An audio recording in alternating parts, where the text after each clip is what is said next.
behavior may be apparent, such as a sudden, bitterly antagonistic attitude towards family and religion, a drastic decline in academic performance, a reclusive behavior pattern, and listening exclusively to heavy metal rock music, almost to the point of addiction. When one or more of these warning signs are evident, you should look further for ritual items such as a pentagram or other satanic symbols, black or red robes, a decorative dagger or knife, a chalice or goblet, black candles, a personal diary with a black cover, which is called a Book of Shadows, and copies of publications, such as the Satanic Bible and the Satanic Rituals, and possibly a small makeshift altar.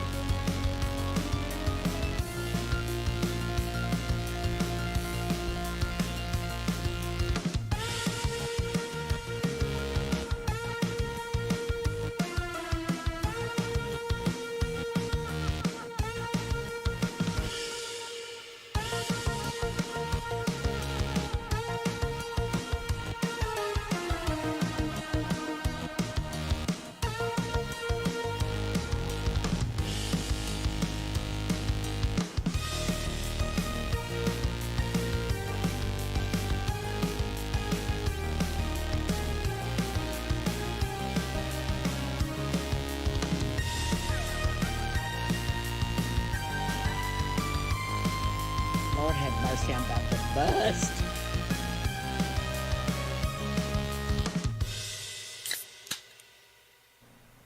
Well, hello. Gentle.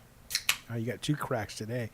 Gentle human beings. I apologize that the lights are off.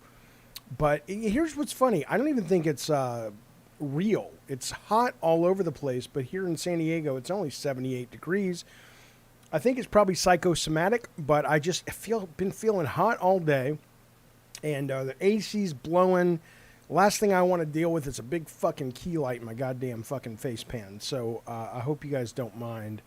You won't get to see my beautiful visage at the highest resolution. But was I just doing a little Dennis Miller head thing there? That was weird. People don't even know who Dennis Miller is anymore. That guy used to be so funny, Dennis Miller. He used to be hilarious, and then it's not that I think that people who are right-wing can't be funny, but he was never right-wing, and he was always very observational comic about pop culture and whatnot. And then somewhere along the lines, he started getting really political and leaning right, which is his right to do. I support that, fine, whatever. I didn't take my Ritalin yet. But he stopped being funny, and he just started being kind of an asshole.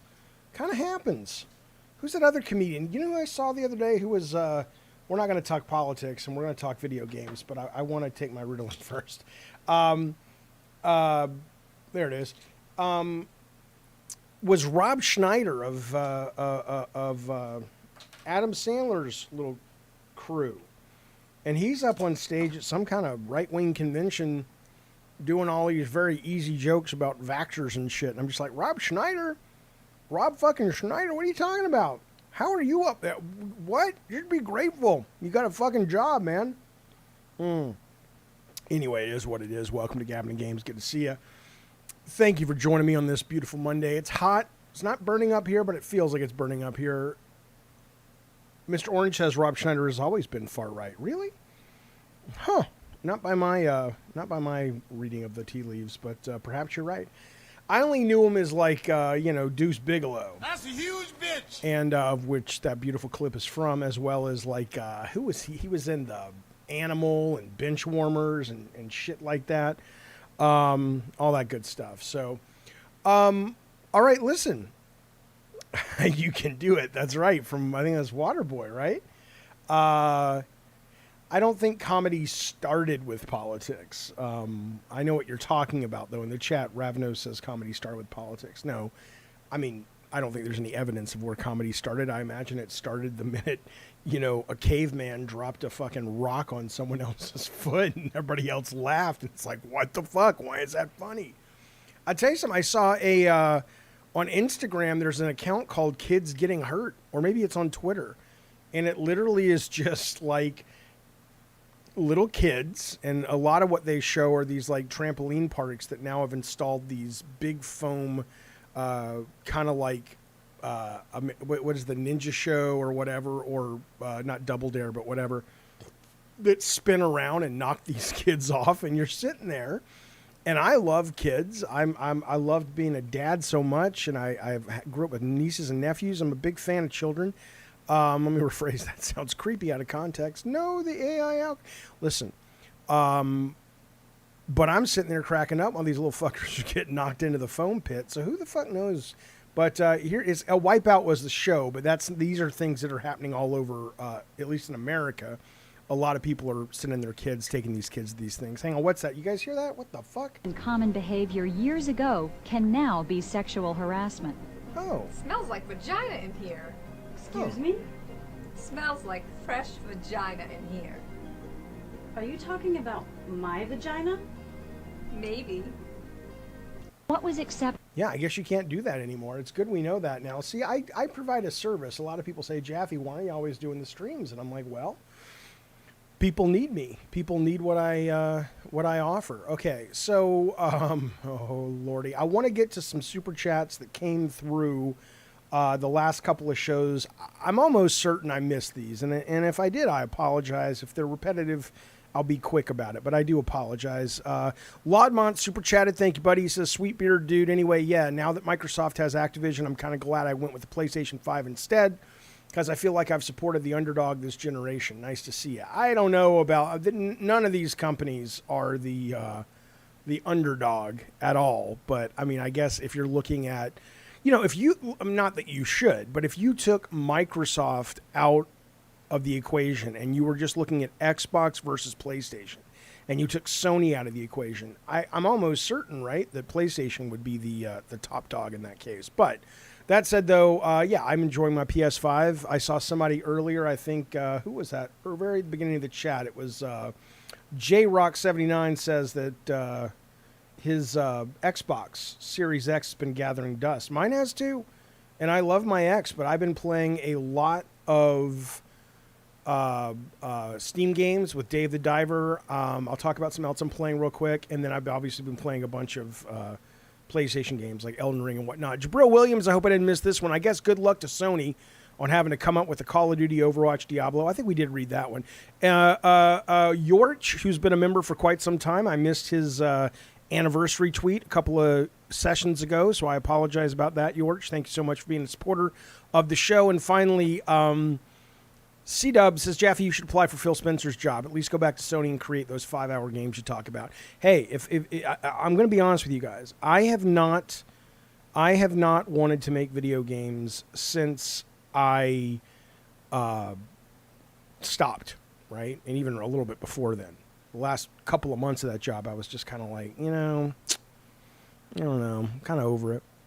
But anyway, I was thinking over the weekend, I do think there's one more game, and I don't, it's like a 4 to 5 hour. I don't think I could get the funding for it, like in any meaningful way.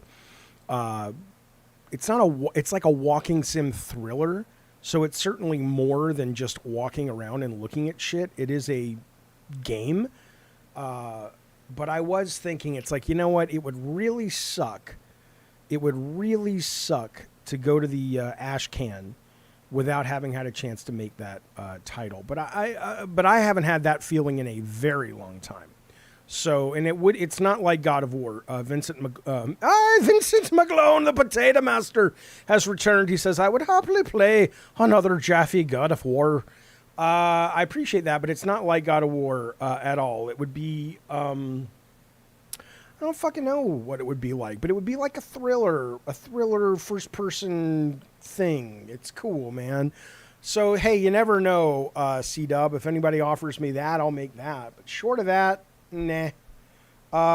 Dealgon says, what I hate about the PS5 is that they only make cinematic games. Like, why can't they have bigger diversity? Well, I don't know. I don't know if that is accurate. I think that is what they are known for.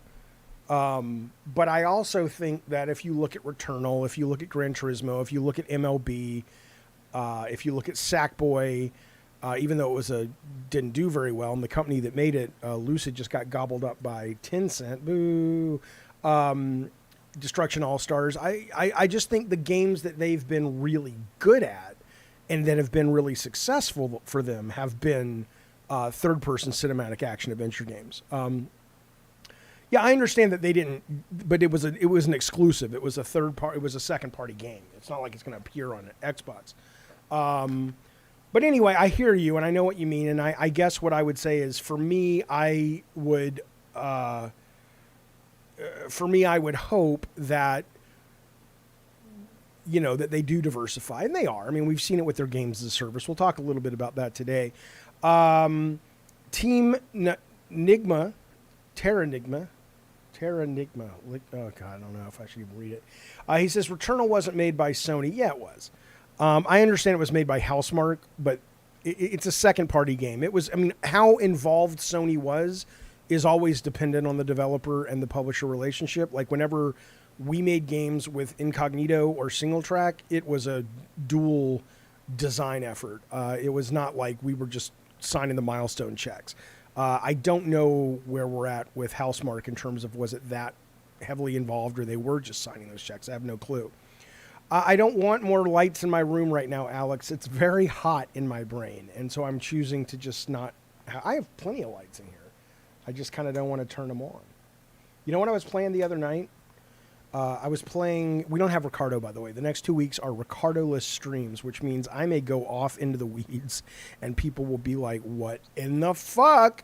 So you guys will have to let me know if you're like, "Dude, let's move it along." I was playing. I had downloaded it before, and I just kept meaning to play it, never got around to it.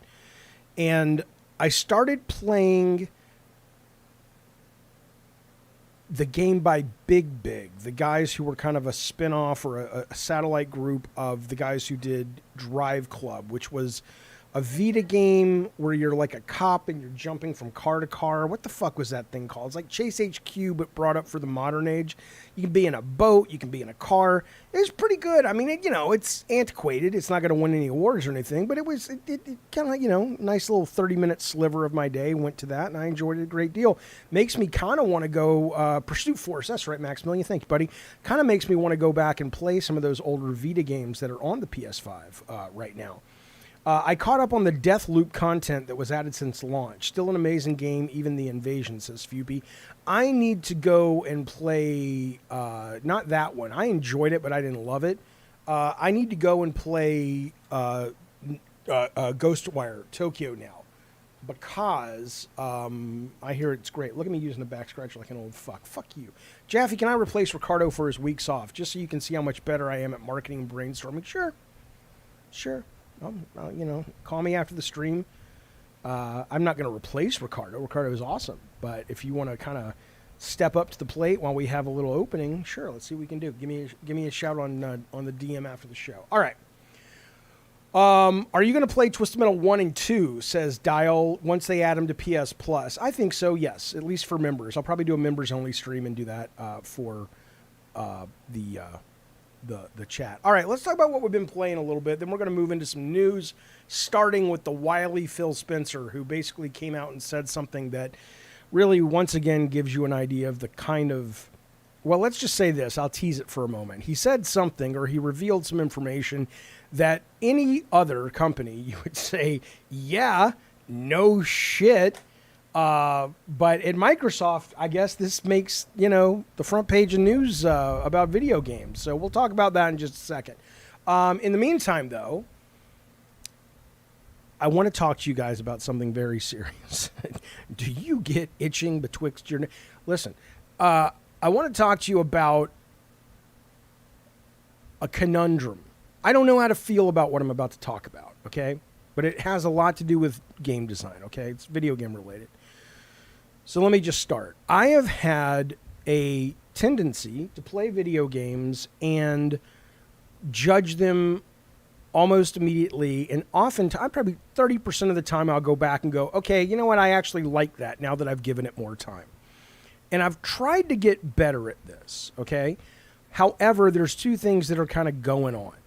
The first thing is that I do struggle when I play a wonderful game, whether it's like Dave the Diver right now is the one that's come to mind, which from the moment you play that game, if you like it, like I do, you're engaged and it doesn't let up, right? And so it makes it harder to forgive other games that don't grab you, even if it's not with the core loop, with something engaging, something compelling right away, right? It makes it harder to sort of forgive that, and you look at it as a failure on the part of the game. And I think that's right. I think it's the job of a designer, of a team, to figure out, even if you're, making the video game version of, one of the most, Gloomhaven or something that's really complex with lots of systems, you still want to lead people into the shallow end of the pool. Now, it's easier said than done. The last 2 games I've worked on, I failed miserably at building the shallow end of the pool. But I know enough to know what needs to be there, or you risk losing a lot of people, okay? So I do believe in that theory, but I bring this up as it relates to DC Dual Force, okay? So I was very excited. I got into the beta. I streamed it the other night, and I played DC Dual Force, which is, it's unfair to call it the DC Marvel Snap competitor, but you're not going to be able to avoid those comparisons. And so I played it, and my first hour, I was just like, I don't like this at all.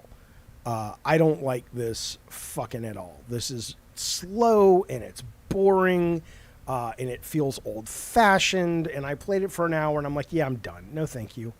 And I think I even took the stream down because it was just boring. It was nothing to it. So I took it down, but something was calling me back. And I went right back to Marvel Snap, actually. I'll put it up on the screen. I did a tweet about it. And I took the tweet down because I went to Marvel Snap. I was like, oh, yes, Marvel Snap. It's so fast. It's a breath of fresh air. They've really reinvented a lot of expectations for the collectible card game. And this could apply to any genre. This could be a racing game.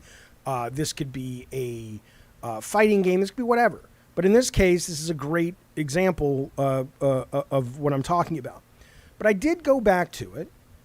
And I'm playing this thing because I like DC, not as much as Marvel. But I was curious. Hello, Ace. How you doing, buddy? Do you want water? What do you want? Come here. Hang on, fellas. My dog. What's up? You want water? You want love? You want attention? Hey, buddy. You guys want to see my dog? Hang on, Ace. Let me tell him about this card game, and I'll show you. I'll give you your moment. So, anyway, so I'm playing this thing, and it has relatively quickly started to grow on me. But the reason it didn't grow on me when I started it was it's just, its cadence compared to something like Snap is really slow, right? Snap is a game where you play the cards at the same time. You don't have to wait for your turn.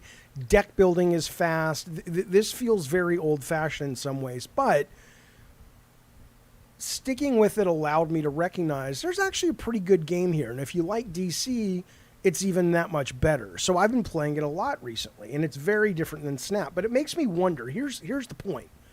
It makes me wonder, if you're the guys making DC Dual Force, and again, this is not just about card games. I know not all you guys are into collectible card games. This could apply to, the next Last of Us.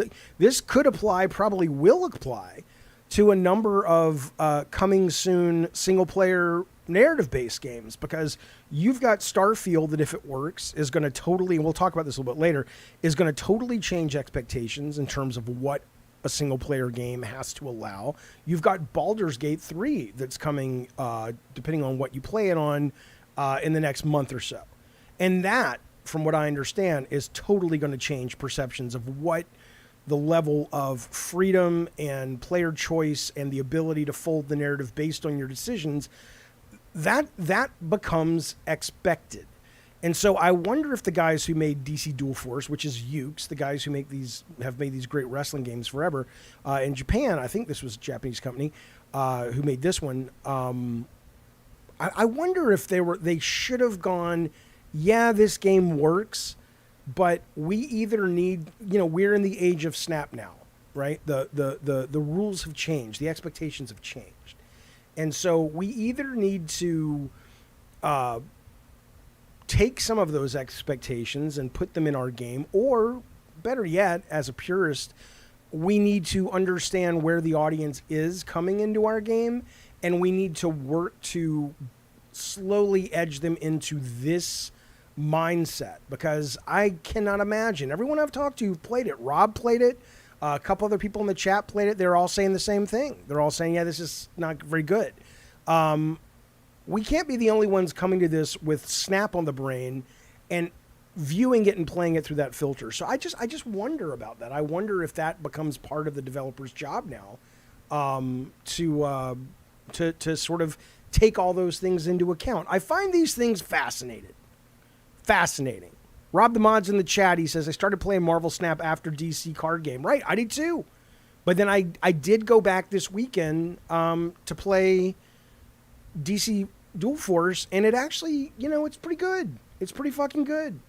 Jaffe leaked some Kojima news, says Addy Pie. All I can tell you. I can't tell you anything yet. Here's what I'll tell you. There may or may not be news about that subject coming soon. But there may not be, which means what I'm really sharing with you is I know some things, but I don't know if it's going to be reported on, and it may or may not. And if it is, I will talk about it. If it's not, I will not. But it's not my place to break that news. So that's all I will tell you. Darth Nugget says, I'm glad you find it fascinating, but I'm falling asleep. I can't help you there, man. I can't help it if the things in life that are fascinating bore sort of a brain that hasn't fully developed like yours, Darth Nugget. The fact of the matter is this thing, even though I get it, you don't like collectible card games, I get it. How do they phrase it? It's got to grow on you. You got to be walked in, introduced in the right way. I get that. But at a fundamental philosophy of video games, it's quite fascinating, regardless of what genre, what mechanics you're talking about. I mean, take Elden Ring, right? I was playing Liza P. I played through the whole demo. I loved it. Number 2 demo played during Steam Next Fest last month, by the way. Number 1 was surprisingly House Flipper 2, but there you go. I'm playing it, and I was very happy that I didn't feel the need to have an open world, that I could very easily go right back to Bloodborne and Demon Soul level layout structure and still have a great time. But that's something you need to think about as a designer, because if you're the DC Dual Force guys, you might be going, shit, fellas, they were in production when Snap dropped and became the hit that it is. I wonder if they were sitting around going, oh, fuck. Stay the course or make some adjustments, Look, sometimes staying the course is right. Twisted Metal Black came out, and there were a few games that were already starting to get you out of the car. And we were like, oh, fuck. Oh, we're fucked. We got to get out of the car. And Scott was right. He said, let's just stay the course, make it the best game we can. He called it, let's make it the Gran Turismo of car combat games. And that was enough to satisfy me, and we kept going. But on Twisted Metal 2012, you goddamn right we should have gotten out of the car. And it was still that mentality of, nope, let's just focus on the car combat, make it the best we can. But at that point, the worm had turned. The expectations of the audience was very different. And we didn't meet those expectations, and thus we ended up attracting pretty much only fans of the brand already, not new people who may have come in and really kind of vibed with it. So, okay.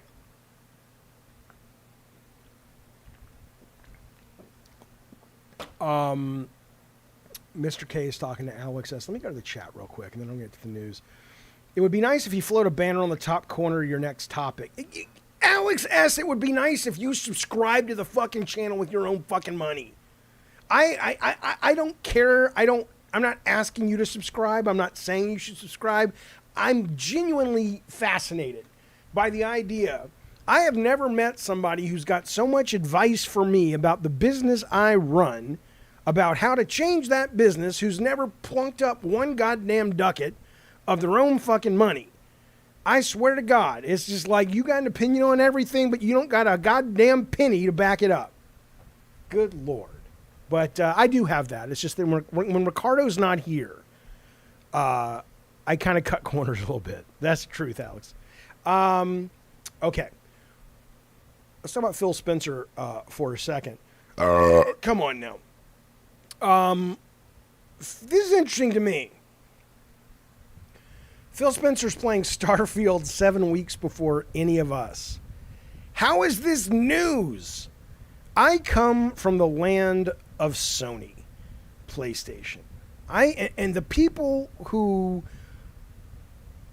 raised all of us youngins back in the day, most of them are still there. Shu's still there. Scott Rohde's still there. It would not be... Here's what would be news.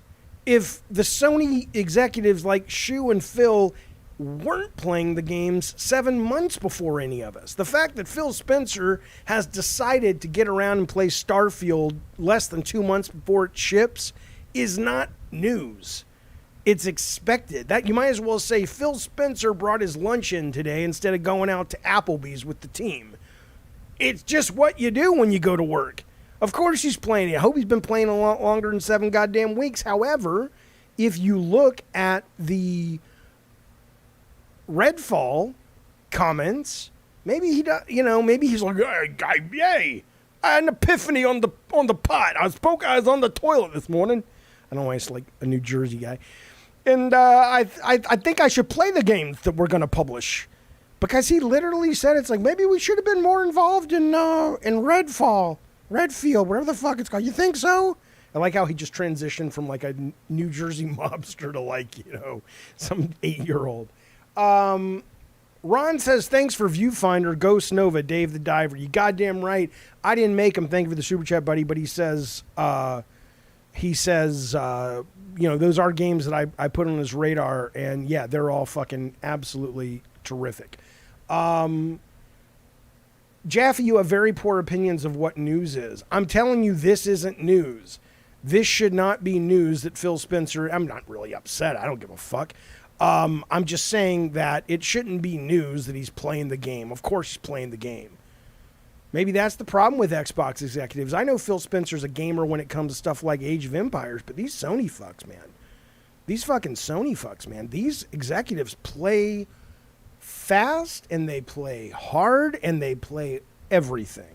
And they are some core motherfucking gamers. You don't believe me? Look up their trophies. Look up all that shit you guys like to use to check people's bona fides. Look up Scott Rohde's. I'm not going to tell you his name because I don't know if he's giving it out. But I'm pretty sure Shu's pretty easy to find. Look up what these motherfuckers play. You thought the Kojima hate article was valid. That's a terrible point of... Addy Pie. Okay. If he's playing it right now, then that means reviewers are playing it right now. It doesn't mean that. It's probable. But again, if you're saying he's playing the final version right now, yeah, you may be right. But if you're, when you get these games, I mean, hell, I remember playing Shadow of the Colossus before there were any fucking monsters in it, Colossi in it, right? I mean, if you're an executive at these companies and you're responsible, you don't play the final and that's it. But yeah, Jonah says, after Redfall, he's going to play every single one of them before they release. That's his job. That's what he's supposed to be doing. All right, let's move forward. This was interesting. This was very interesting. Have I heard of Indie Game of the Year? Indie of the Year, get used to it, Man Cave says. I hope not. I don't think you should distinguish between indies and anything else. It's just budget. It really is quite stupid when you think about going, we have an indie category. What? What a dumb category that does nothing but shows off your lack of understanding of the art form. What? The budget of the game determines the quality, determines the value? Are you out of your fucking mind?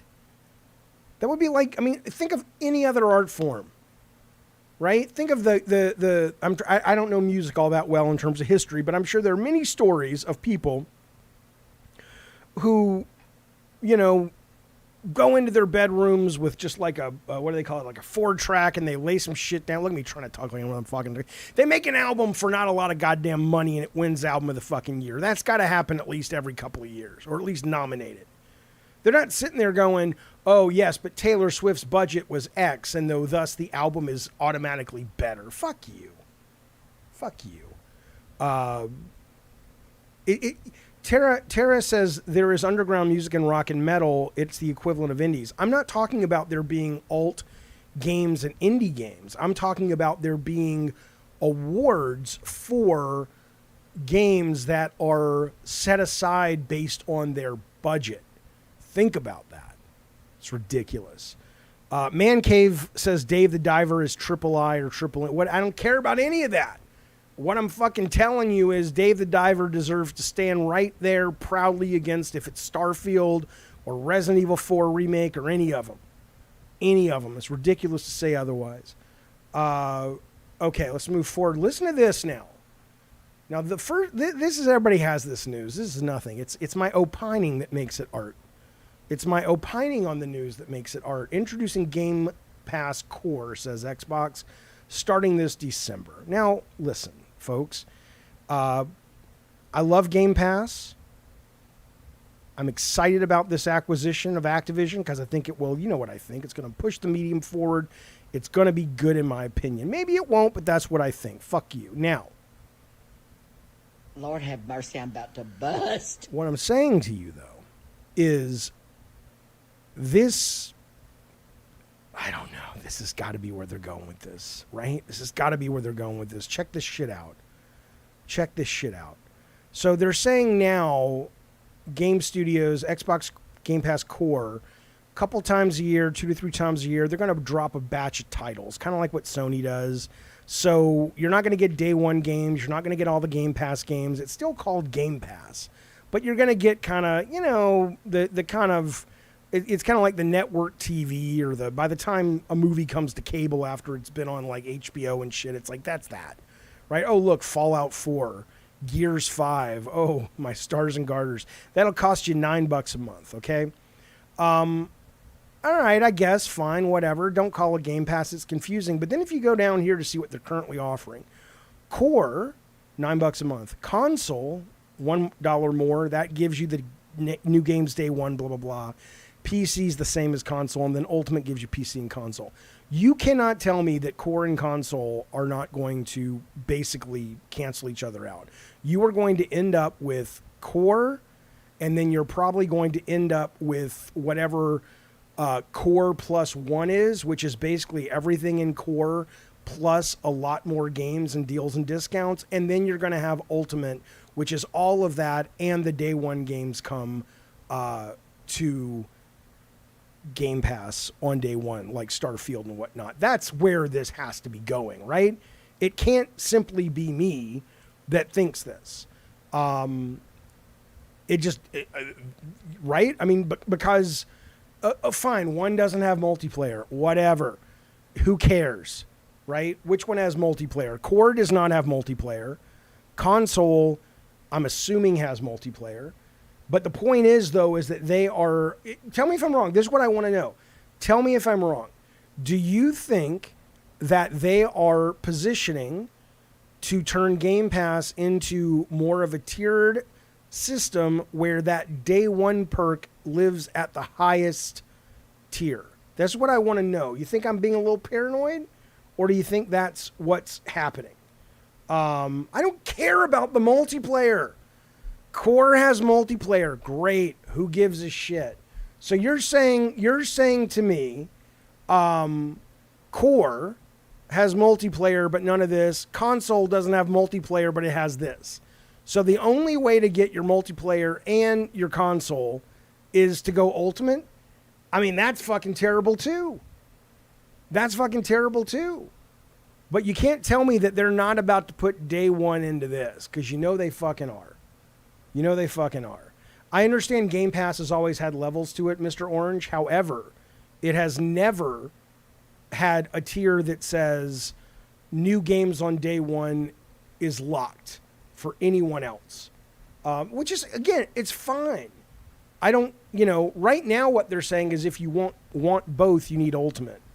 But where are we going with this? You know where we're going with this. The question is, when are they pulling that trigger? Is it going to be this Christmas when the Call of Duty games start to become, prevalent on the Game Pass, the Crash games, and then they say, hey, you want all this day one? Because they just announced, they didn't announce, but Activision, I don't know if you saw this, Activision came out and said they were kind of shooting down people's tweets and shit because news about the new Call of Duty that comes out this year leaked, right? My guess is that's going to be day one, but only on Ultimate. That's what I think is going to happen. They got to make the money back. I'm not upset about it. I mean, look, even if they said it's $20 a month, you get these games day one, I'd still say it's a great deal. I'm just saying this is. The writing is on the wall. Mark my words, kids. Mark my fucking words. This is what's going to happen. I like how Ricardo's telling me to go to Skype. You're on vacation, bitch. Settle the fuck down. I'll go to Skype if you want. He just can't stay away. He can't stay away from the energy that is Gabbin' and Games.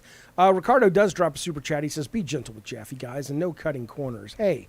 We're just normal men. It's true. Just innocent men. Absolutely true. Thank you for that, Ricardo. I appreciate it, buddy. And then we've got...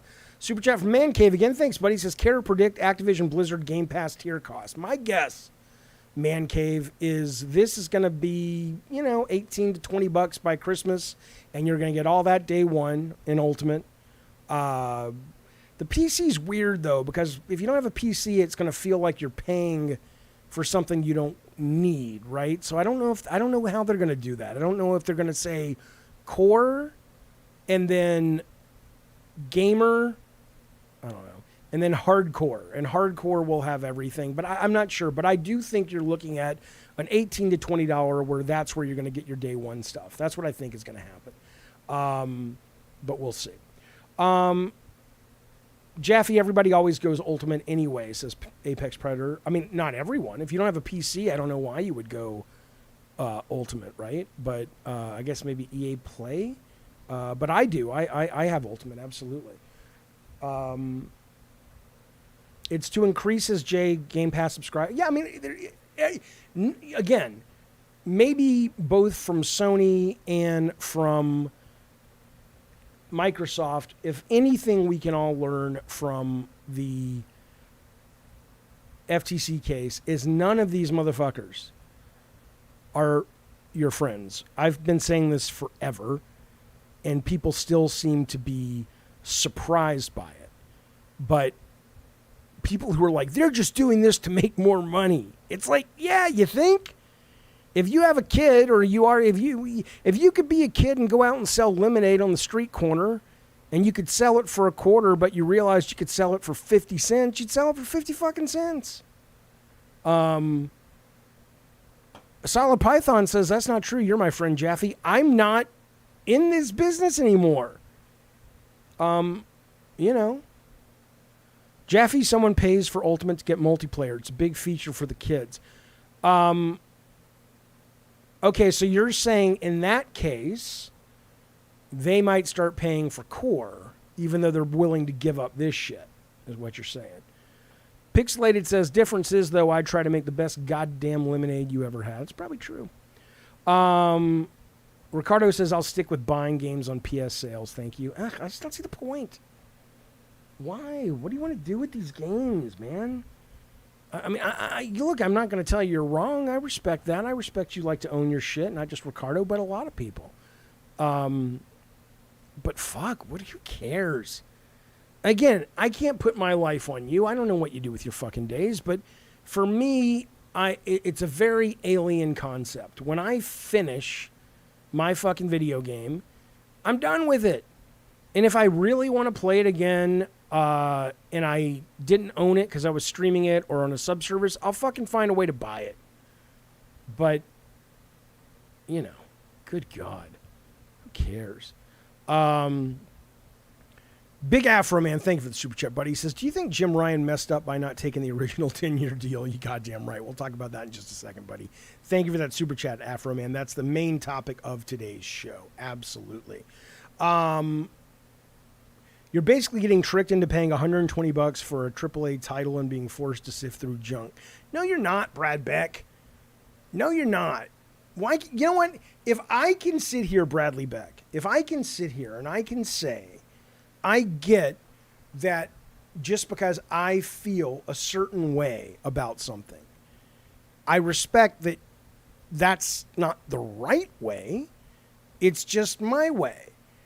For you to be so condescending, Bradley, and suggest that the only people who, quote, fall for Game Pass are the ones dumb enough to be tricked. Do you think if I thought all of the content on Game Pass was junk that I had to sift through, I would have been a Game Pass subscriber for as long as I have, which is to say since they launched it in America? I'm not a moron. I genuinely like a lot of those games. I love AA single A games. And I also love some of the bigger stuff they dropped day one. So no, Bradley Beck, I still forgive you. There are only two people in this world. Well, one in this world, me, that will always forgive. And then Jesus, but he's not here. He's where he goes in the day. Jaffe, would you marry Ricardo so he could get a green card? No.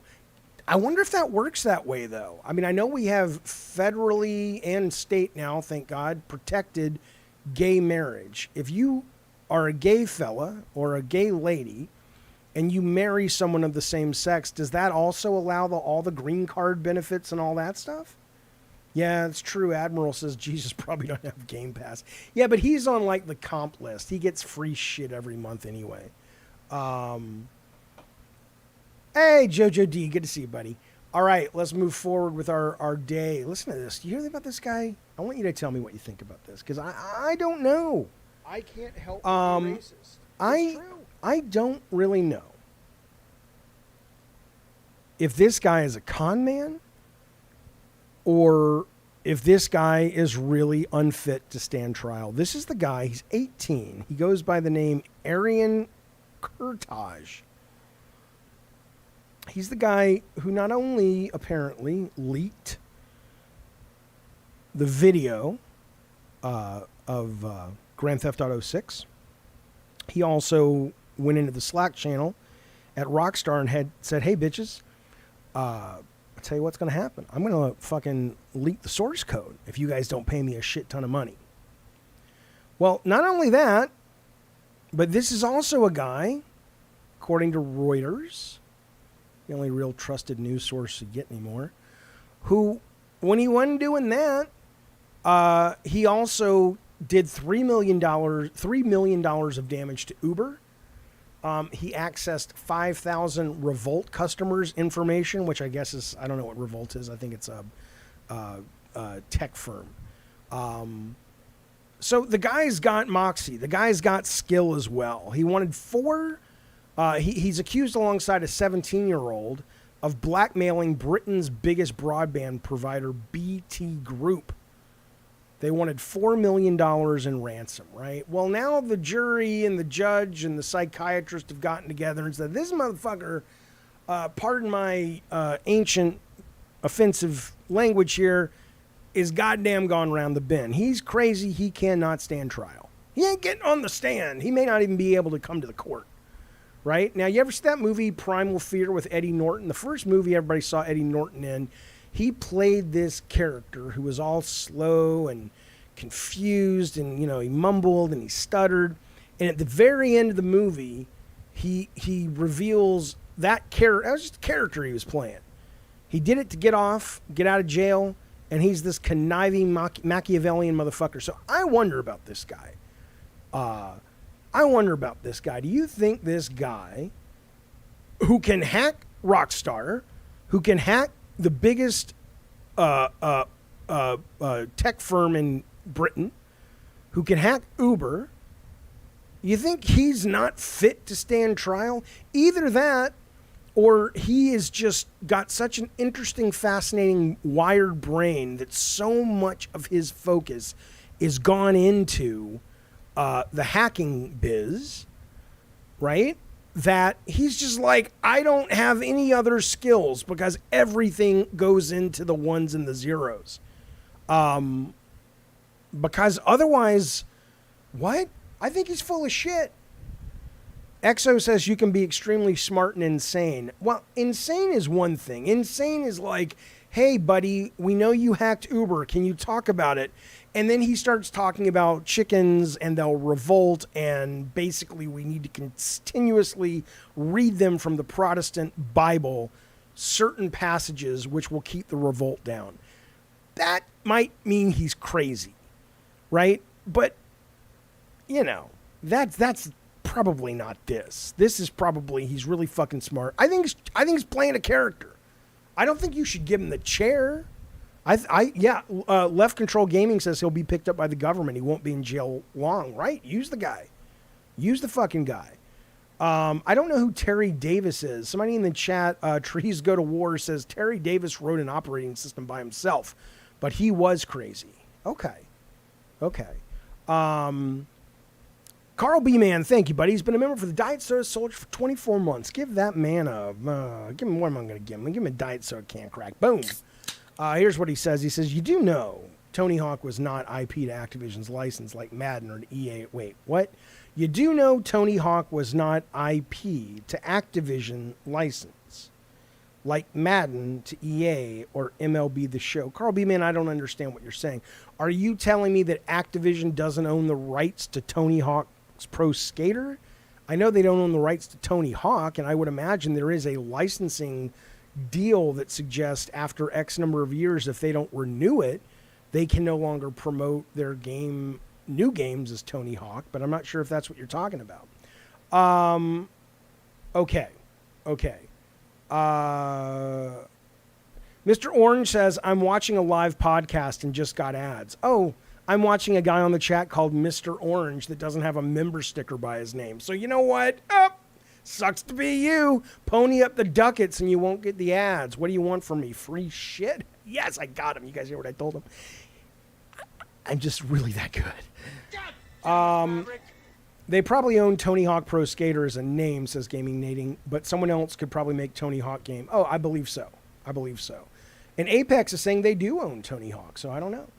I have a friend, going back to this concept of hacking and being crazy. Brett Moore says, I have a friend who wrote an email that threatened President Bush when we were in junior high. He was never allowed to use the internet again. You're telling me ever to this day? I don't know why you're getting ads, because if you are a member, you'll still get ads if you're a member. You won't get it if you're premium or something. Either way, Mr. Orange. Yeah.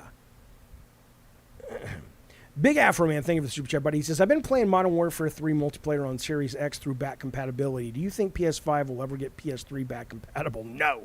Would be great to replay my old PS3 games. I hear a lot of people are swarming to those older Modern Warfare games now on Xbox, which is excellent in terms of the multiplayer. But no, I don't think, unless you're talking a case-by-case kind of scenario on an individual game, I just don't think Sony has seen enough of. I could be wrong, but I don't, I haven't heard anybody trumpeting the stats of, what really is driving membership for PS Plus? All these people streaming PS3 games, because that's the only way you can play them. So no, I do not think it's worth any of the money that they would have to spend to actually make that happen, if it were even possible, short of doing a total remaster.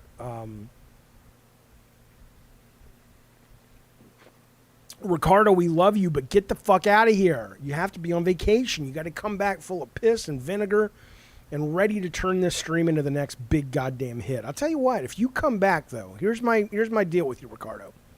If you come back and Mr. Orange has not subscribed yet, not paid us a dime yet, then I will make sure that Juan Garcia pays you $50. He's in the chat right now.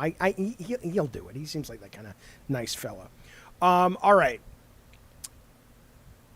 Listen to this. What do you guys think about this? I'm going to tell you. I'm going to tell you what I think.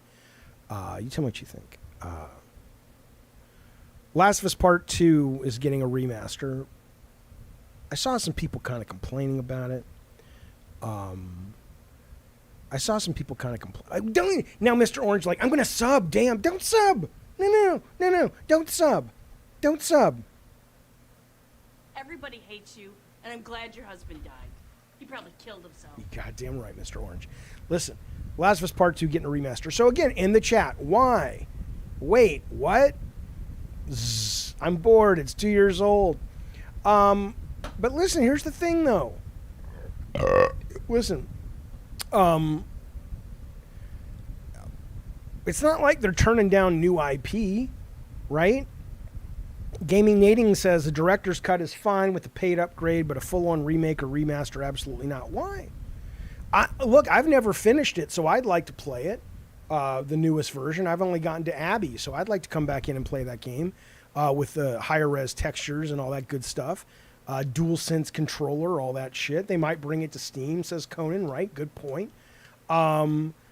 And I'm like, the HBO show is taking off. I don't know what's going to happen because of the strike and everything, how long it's going to take to get back. But, it's not like Jim Ryan's like, well, we could have made a brand new IP, or we could have put factions out, but instead we're doing this. I think most people would agree that if that were the case, then yeah, don't do this. But given that they probably outsource it and just have some people at Naughty Dog checking on it and shit, it's not that simple, but I think it's until they stop selling, they're going to keep doing it. I plan on getting it because I figure I'm going to come back and finish it eventually. Might as well finish the best version on the market. Titus Crow says, I want a new epic fidelity that hardly only hit 30 frames on 5. Then wait. I don't know what he's saying. I was trying to read your chat, but it just started like English, and then it kind of went off the rails there, buddy. I disagree, says Gravity. I disagree that we should wait 10 years for a game to be worthy of a remaster. It was probably the best looking PS4 game. I think it's a no-brainer to get the most out of it.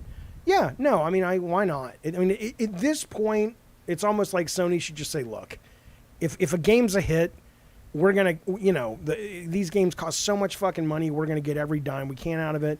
Doesn't cost us that much to up-res the textures and do this, that, and the other. So if you already got one you're happy with, don't worry about it. We'll see, though. Spider-Man 2 remake next year confirmed. Could be. Gaming Nating says spending $70 on a game you already spent $60 on 3 years ago is the reason why we don't get new IP as much.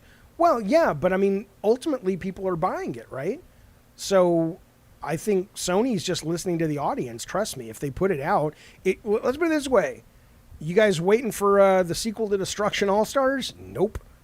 Right? They go where the money is, man. If they keep putting these out and keep buying them, they'll keep putting them out.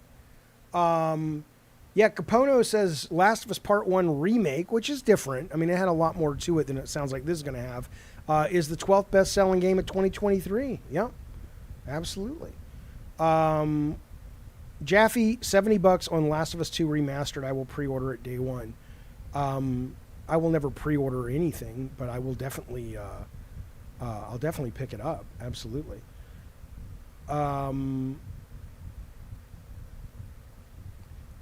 Gaming Nating says that's fair, Jaffe, but remake games that actually need remakes. Like what? I mean, Days Gone. I love Days Gone, but why would you remake that? Why would you remaster that versus a game that sold a lot more copies? I don't know. Anyway, that's what's happening in the news when it comes to the remake, the remaster, what have you. Okay. Oh, you're saying go older, like Soul Reaver, Dark Cloud 1 and 2. The problem with that, look, man, you guys will see. You guys will see when Twisted Metal comes out. A lot of these games that you guys have nostalgia for were great for their time. But you don't want a actual bona fide remake of Dark Cloud 1.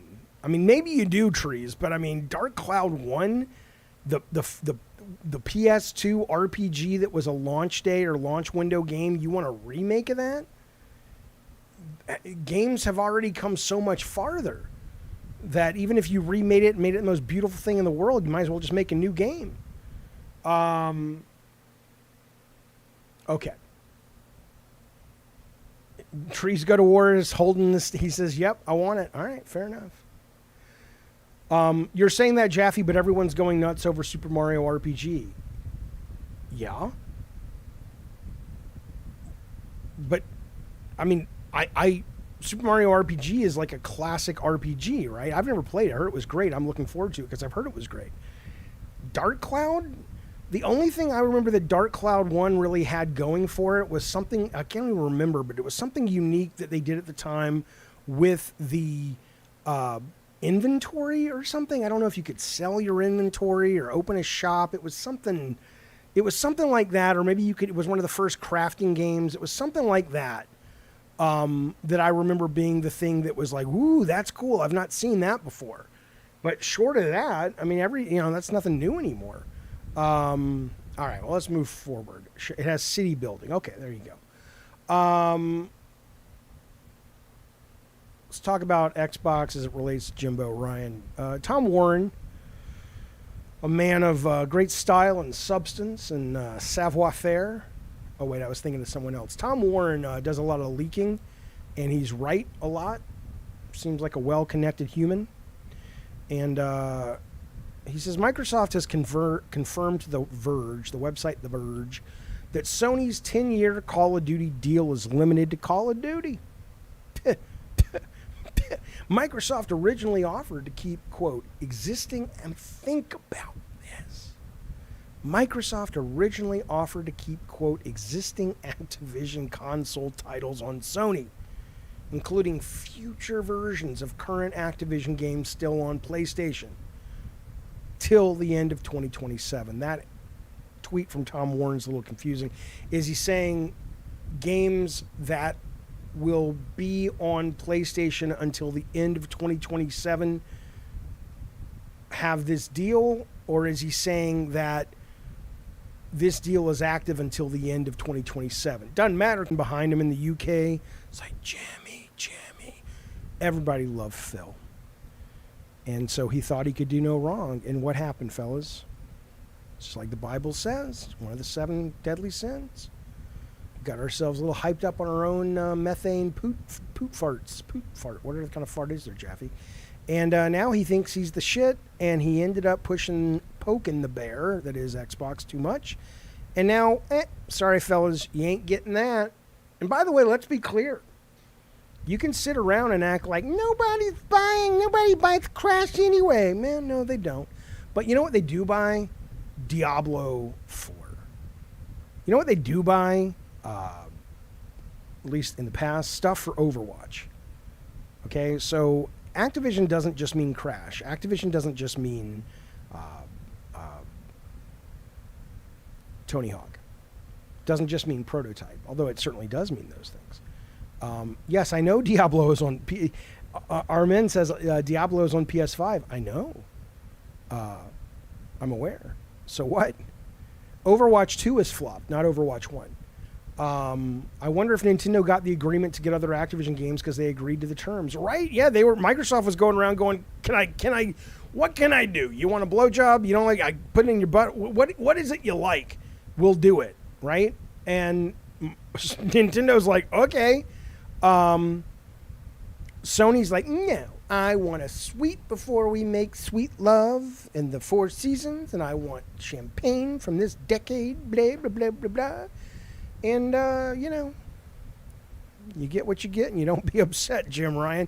So here's the question, though. Ghetto God says they would be morons to make Diablo exclusive. Sure they would. But they would also be morons not to make PlayStation pay through the fucking nose for it. Diablo 5 says Francisco will not be on PS6. I don't know. Sony wants to be at La Quinta, the hotel chain. That's right. Jimbo Ryan was making some demands. Call of Duty, fine, you got it, Jim. What about Diablo? You're making this hard on me, Jim. All right. Diablo and Call of Duty. Are we done? Prototype. Okay, that's it, though. That's it. Are we done, Jim? Can we sign the deal? And you gotta fuck me at La Quinta. That's it! Nothing else. No, we're done.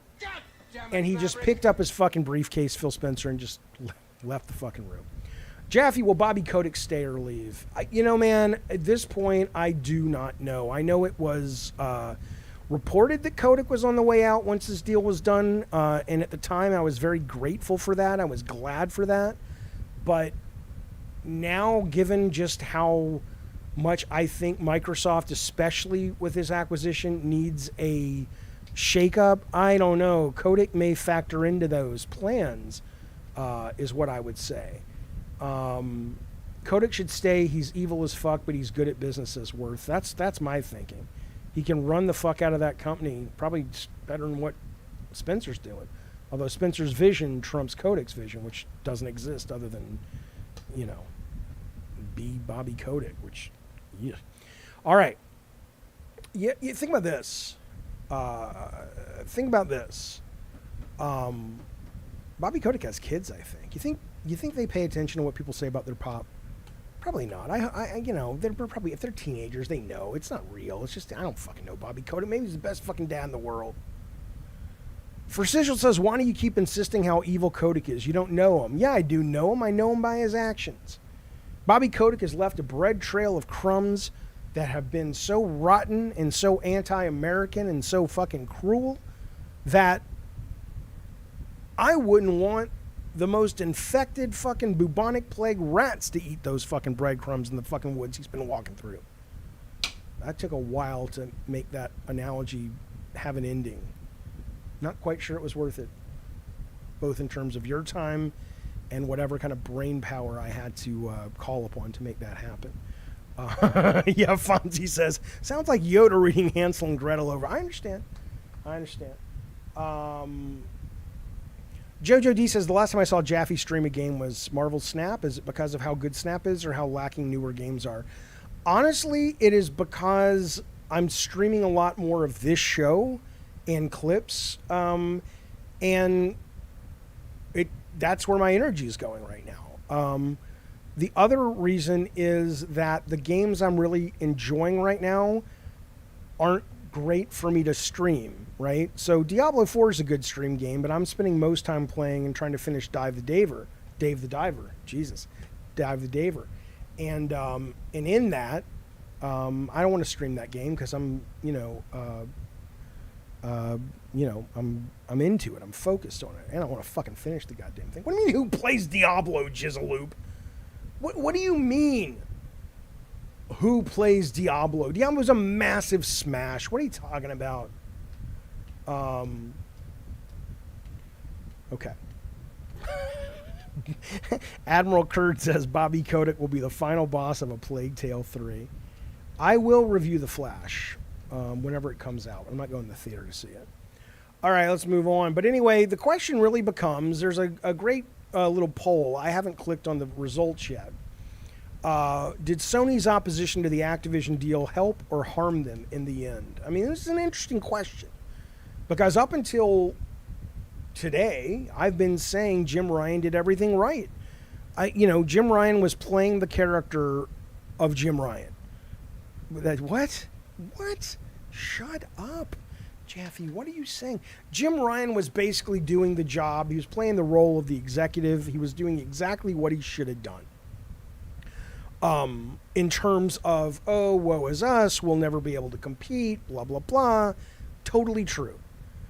But now when you actually see that Nintendo, like when you have a black and white example of other companies getting a better deal because Jim Ryan would not, I don't know. I mean, he probably did more harm, but would you have done any different? Like, I mean, maybe Phil Spencer said to him, it's like, look, here's the deal. If you take this deal, this is what it's going to be.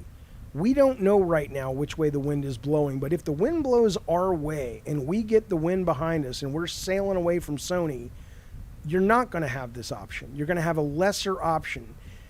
And then he's kind of like, I still think, even if I knew this was Xbox's plan, if we didn't take the first deal, I would still say that you roll the dice. Because if you take the deal, you know the merger is going to go through, right? So it did do more harm, but nobody could have known. Who would have done different? Who would have done different? All he had to do was play ball. But yeah, Beagle Boy, you're right. But all he had to do was play ball, but playing ball would have been a guarantee that the deal, or mostly a guarantee, would have gone through. And so then what? Then he goes back to the board, and they're like, what are you doing? And he's like, well, hey, I got the prototype, eh? Look, boys, I understand in 10 years, I'll be dead and, no Call of Duty, but that prototype, eh? He's a superhero, but it's violent. Again, I don't know why he talks that way, but he's crazy. He's from London. He probably did exactly what we all would have done. And they'd been like, we wanted Candy Crush, Jim. Or, we wanted Call of Duty. I don't know. No, see, it wasn't. Solid Python says it was like a 90% guarantee the deal goes through anyway. I don't think so. I mean, look, as people were talking about this deal before the FTC got slapped down by that judge last week, people were saying it could go either way. I was listening to people like Pachter and Hogue Law and stuff. It wasn't a slam dunk. Jaffe, if you were in Jim Ryan's shoes, what would you do right now? I would be masturbating copiously, hoping to distract myself from the impending meeting with the board of directors where I get my ass thrown out of the office. I don't know. Look, I mean, he's in a really tough, he's in a really tough, no, it's not a spatula. It's just a back scratcher I got from Amazon. He's in a really tough position. He's probably doing exactly, man, this live service. Titus Crow says, would you make 10 live service games? What are you going to do? Right? Live service is where the big money is, but it's also a wasteland of massive failure. Somebody early in the chat, I don't know if this percentage is correct, but it feels correct, suggests that only 90% or 90% of these service games tank. It feels right.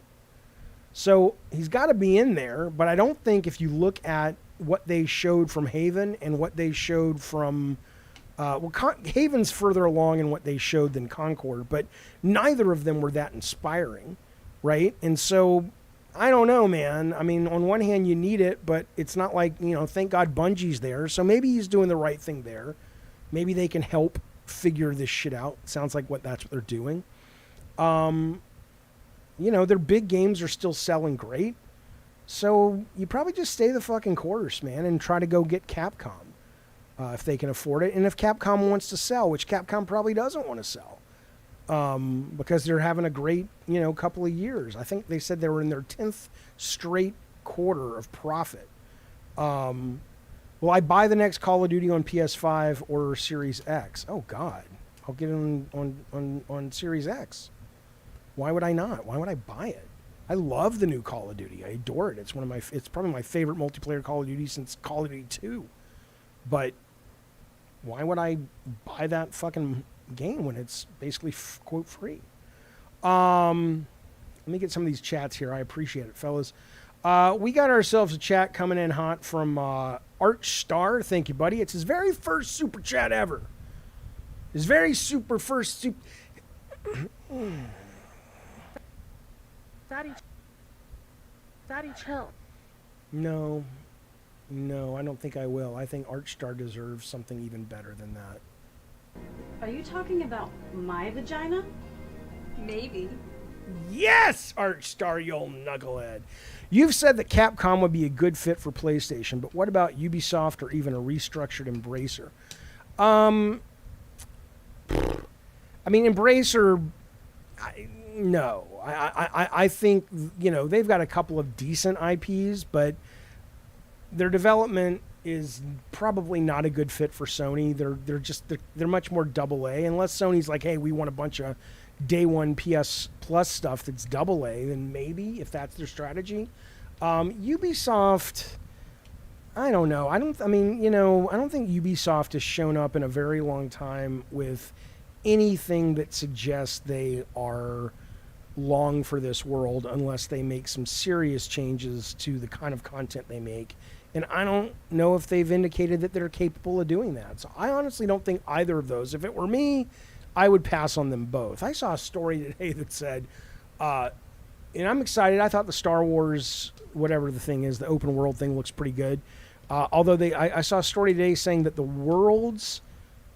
some of the planets are bigger than some of the Assassin's Creed games, the entire games. And I'm like, please don't let this become another Ubisoft packed to the brim with a map that's just, overflowing with fucking tchotchkes to pick up and shit. Please don't do that. So, and I know they've heard gamers enough. I don't think they will. Look, if you would have asked me 10 years ago, I would have said Ubisoft would be brilliant for Sony because they were Vanguard, third party, best developer, most interesting IPs. Now they've become very generic and dull for the most part. So I would say if you can get Capcom, Konami, get Konami. Those are some brands you're going to want. Certainly Capcom's not just the brands, but the development. But again, who knows if they want to sell? Probably not. And then we got Eddie T, Big Bat Eddie T. 33 months, God of War. God damn, sir. Thank you for that, buddy. He says, I would have gotten a deal for Crash Bandicoot instead since they now own the original PlayStation icon. Call of Duty is just generic soldier guys. Yeah, I know, but it's not going to be that long before the only people that associate Crash Bandicoot with Sony are 40 and over. It doesn't matter. I mean, that's not worth going to business war over, in my opinion. Call of Duty, year after year after year, is at best very profitable. I mean, at worst, very profitable, and at best, it's staggeringly lucrative. So, I think they definitely went after the right horse for sure. Yeah, I did hear that Destin from IGN was saying when he was on Iron Lords this weekend, he was suggesting that Microsoft is next going to now go after Take-Two. I don't know, man.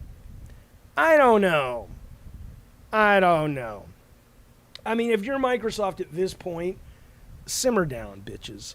Right? If you're watching Phil Spencer, simmer the fuck down. Cool your roll, bitch. Go home. Get a congratulatory sexy time from the wife, and let's get back to it. You are not ready to ride herd over what you got now. Hell, you couldn't ride herd over it before Bethesda showed up. The last thing you need is another distraction. Stay focused. Make some fucking games. You're busy. You're playing Starfield. I mean, I know it's crazy to ask you to play your games, but that's what's happening. Jaffe, their money does no good sitting in the bank. I appreciate that, but don't go after Take-Two. Seriously. I mean, seriously. What are these idiots doing? I'm sorry to say it like that. If Phil Spencer has kids, if Matt Booty has kids, A, I'm just some idiot on the internet. A. B, I'm talking about your parents in a business sense. I'm sure they're good people. Good human beings. I'm not saying anything otherwise. But if you got that money sitting in the bank, could you stop buying these big companies now that you've got? You're good. You're good. Now it's kind of like when you're playing an RTS. Here, Phil, this will work for you. You like the Age of Empires. It's like when you're playing an RTS, right? You can have all these machines of war and shit, but if you don't have kind of the soldiers to run it well, you're fucked. Okay? So take some of that money and go out and just fucking back up money trucks to these people in the industry that can do this job better than Matt Booty, that can turn your amazing factories that you now own into fucking the gold mines that they should be. Don't fucking buy another company when you can't run the ones you got. What's the point of buying Take-Two? Says Solid. All their games are always coming out on Xbox anyway. Well, I mean, I guess you'd start getting that GTA money. And frankly, right now, GTA is, who knows? You've got some of the legacy people, but you don't have a lot left over who made Rockstar really what it was from GTA 3 up till Red Dead 2. So, I'd be real careful regarding,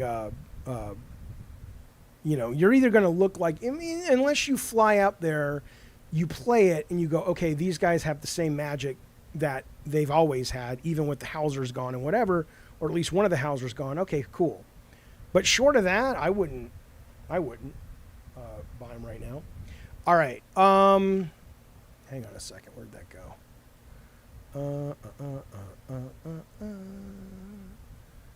Can we talk briefly about what I'm gonna put on the screen? Well, Eddie T, let me address that real quick before the next story. Buying all these companies makes me feel a bunch of franchises are going to be abandoned. It's like a rich kid getting new toys every week and playing with them for a day. Here's what I'll say. I got this from Arathizel over on the YouTube. Here was his comment, right? This is one of the reasons, I guess, I don't care really about any of this. I care as it relates to the art form, okay? But the art form is going to work regardless. People will rise up and start companies. So even this is Arathizel saying that, he says, if you think the Microsoft acquisition is a win for gamers or consumers, I don't know why he put those in quotes, like they're not real, you are sorely mistaken. This is the kind of thing that's been happening all over every industry that's ever been a net and has never been a net positive. Okay, so listen to this. He says, here's what's really going to happen. There will be a ton of layoffs in the short term, maybe. A lot of the games under the umbrella will be worse and will add more microtransactions or get canceled, maybe. There will be a reorg and we'll put more people in charge that don't have any business being there. Yep, could happen, may very well happen. Number 4, Game Pass will get worse, not pay off the investment, and the monthly price will probably rise more than once. Yep. Number 5, let the world burn indeed. Here's the point. Again, maybe it's because I did work in this industry as a creative and not an executive or somebody who was busy looking out for the company's bottom line. I have seen the creative people go where they need to go in order to get what they need to get in order to make their dreams a reality. That's the way it works. That's the way it always works. So do I think that the Xbox Activision deal, if it's managed well, could yield amazing benefits for the art form? Yes. But if it doesn't, so? You're going to stop playing video games? Let's say it's true. Let's say Activision and Xbox shits the bed. And all these things Arathizel is proposing, layoffs, games being worse, Game Pass gets worse and more expensive, people get put in charge that don't have any business being there. Well, already there, pal. So? But they're not going to be great games that year? Of course there will. Of course there will. Masakista says, Jaffe, do you think the best creations come out of depressed people? For example, Eminem's old music's great, but he wasn't in a good place. Depressed isn't always the right word, but here's what I absolutely think. I think that people create. I want to answer that question in a second. Hang on, let me put that on the screen so I don't forget it, because I don't want to jump topics here that fast. But Jaffe, look at what happened to their flagship game, Halo. So, and what I'm saying is, so what? The shooter genre is still going great. Maybe Halo isn't what it was, but they took a shot, they failed. Let's move on. The Bulls with Michael Jordan and Scottie Pippen and Dennis Rodman, that's never going to happen again. But it was great when it did. I don't have a connection to this shit other than the meta, which is the people who want to create greatness will go do it wherever they can. And so in this case, if Halo is destroyed because 343 couldn't be managed and bothered to make it what it needed to be, somebody will go make something else that you'll love, or eventually somebody will get the rights to it and make it great. I mean, it's just, Jaffe says, Mr. K, I figured out why people get frustrated with you about things like AI acquisition, subservice. I legit figured it out. It has to do with your disregard for consequences and people's fear of them. Yes, that may very well be true. But I think those people are wrong, Mr. K. Even in the chat, Juan says, come on, that's like if Sony Bungie ran Destiny to the ground. So, you're right. That would suck. Move on. I'm not kidding you guys when I tell you. I mean, when I discovered, and I don't know if I have it with me right here, I read a book called Things Fall Apart. I'm not going to get into too much philosophy or any philosophy here. But everything's impermanent, right? Indiana Jones changed my life. Raiders of the Lost Ark and those other two first movies changed my life. But Kingdom of the Crystal Skull is a piece of shit. And the new movie has things to write home about, but it also has things that are stupid and dumb. So, but I'm not like, oh my God, they've ruined Indiana Jones. I'm like, what else is happening today? Right? I mean, what do you know? So I agree with you, Mr. K. There are a lot of people that are wired to really cling to this shit. What I'm saying to you is stop. You'll be happier. Mr. K says people fear an AI apocalypse and they want to prevent it. Jaffe's attitude is, so what? If it happens, it happens. Yeah. That is my attitude. My attitude is if the AI is capable of being better than we are, then we have been God to the AI. Just like maybe there was something that created us and we replaced it or forgot it or ignored it. Who the fuck knows? So yeah, you're not wrong. You're not wrong.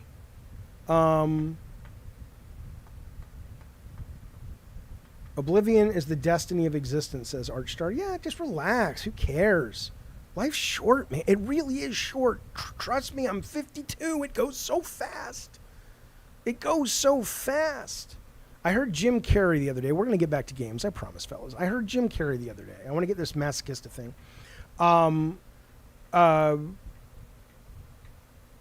Say, you know, he was in Hawaii when they got those text messages saying that there was a missile coming in. I guess it was North Korea or China. I forget who was supposed to. Maybe they never attributed it to a country. Maybe they did. But it was a missile that was flying in, and it's supposed to basically hit the mainland in Hawaii. And he was talking about, well, how did you respond? And he said, at first I was like, oh, you know, do I need to get all my friends or get my assistant or whoever he was with or whatever? And then he finally said, you know what? Fuck it. I'm going to go out on the beach. I'm going to close my eyes, wait for it to happen, and just be grateful. Have a list of things I'm grateful for that I got to do in this life. And now again, Jim Carrey's had at least on the surface, better life than a lot of people in terms of material wealth and societal success. So maybe that's easier to say goodbye when you have checked a bunch of boxes. I get that. But at the same time, though, I mean, it's just like, yeah, what are you going to do? Just let it just be. You guys don't even understand. I took my kid. Let me tell you a quick story. Can I tell you a quick story? I'm going to tell you a fast story, then I'm going to shut the fuck up and get back to games, I promise. But this interests me. I took my daughter to the pot dispensary the other day because she's only 20, but she has a pot card, and so I had to go in with her so she could sign up for her own account. And she's getting a little nervous. You know, she's not great. She's great at social interactions, but she gets nervous before them, whatever.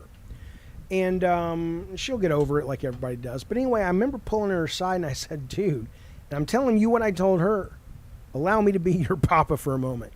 I'm telling you what I told her. She's 20.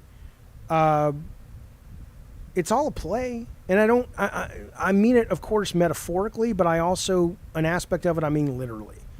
All the worry you got going on in your head, all the voice you got in your head that you think is important, none of it matters. Titus Crow says the story would be funnier if she was 10. Wouldn't it though? I should have changed it up. I should take some artistic liberty. But yeah, just relax. Who cares? Microsoft may fall apart. Then Sony might fall apart. Then they'll plug some shit in our brain. I mean, who knows? Shh. Masochista says this. Do you think the best creations come out of depressed people? So, I am absolutely certain that good creativity can come from joy, and I know a couple of examples of products that have been made or art that has been arted or whatever you want to call it, that at least the creators say came out of a place where they were in a good place. But I will also say to you, though, that, yeah, what I find is the desire to create, at least in my experience, and I see this seemingly reflected back to me by other creators, it comes out of a place of want and to fill a hole. It doesn't have to be depression, but it can be a fear of stability or a longing for a kind of childhood you never had, or something that you think the creation process or the result of the creation process, like the money or the fame or whatever, is going to fill that hole. And once you get that success or fill the hole another way, the creativity really has to come primarily from a love of the craft at that point. And I think, I think a big reason I don't make games anymore, but I would like to make this one game before I kick, would be because I'm pretty good now. I'm in a good mental place for the most part. I still got a bunch of shit I got to work on, but I don't feel like if I fuck up any minute, the ground's going to fall underneath my feet like I felt when I was in my 20s and early 30s because of the way I was raised and because of my childhood. I have filled enough of the hole that, and I have become familiar, Admiral, with the hole enough to recognize when that's really what is needed to be done, and not to focus on trying to do something that will not fill it, basically. So there's my long answer. Rob Solid says, Jaffe, I'm a 54-year-old. Honestly, the Activision deal is depressing me because the 90s... hang on, let me bring this up so I can see it. The 90s was against Microsoft and supported OS2 and Linux and saw Microsoft winning and playing dirty. Yeah, you're right, but I mean, all of those people, or a lot of those people that helped build the animosity, the deserved animosity towards Microsoft, are pretty much gone now. It's not like Bill Gates is still there and Steve Ballmer. Didn't Steve Ballmer die, or one of the... No, John, one of the other guys died who was like the philanthropist. Those guys that really rode herd over that, they're not there anymore. Mr. Orange says, if you did make the last game, would you put it on Gamepass? I don't care. I would put it on whatever the person who funds it wants to put it on. And the more I think about it, the more I may even just do the design of it and put that out there, because I think it's really cool. And if it gets made, great, but I'm not going to fund it. I couldn't afford to fund it. And so I think at that point, whoever funds it, it'll be their call. I don't care. If I had a choice, though, yeah, I would put it on a subservice if the deal could be made well.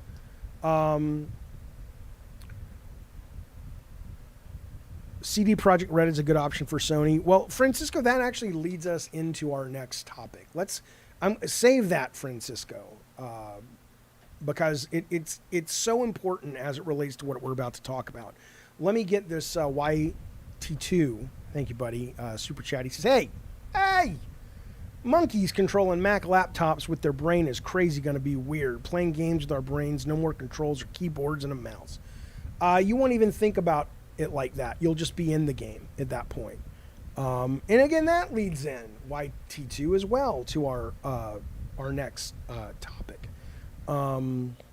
Madman, what are you saying? He says, while the fat wealthy will laugh eating good and living while society ends up having nothing, either SMH, depending on who you ask, is either so much hate or shaking my head. I hope you're not suggesting that's my point. My point is, look, we're going to have a revolution. Capitalism as is cannot sustain. Capitalism never can sustain.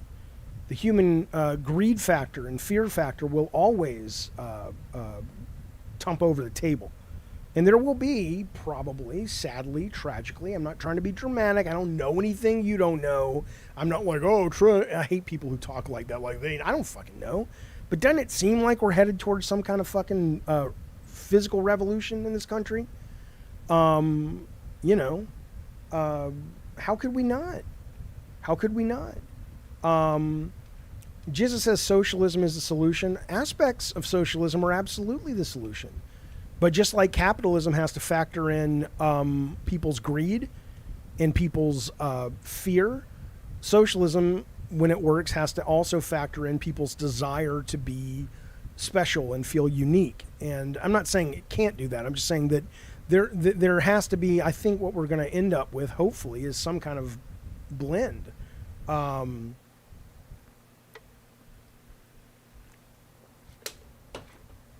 Let's move forward. So Baldur's Gate, and this is going to relate to some of those chats, I promise. Baldur's Gate has not really been on my radar because I'm just like, whatever, Baldur, it's I don't know what it is. I mean, I played the first one back in the day. Never, whatever.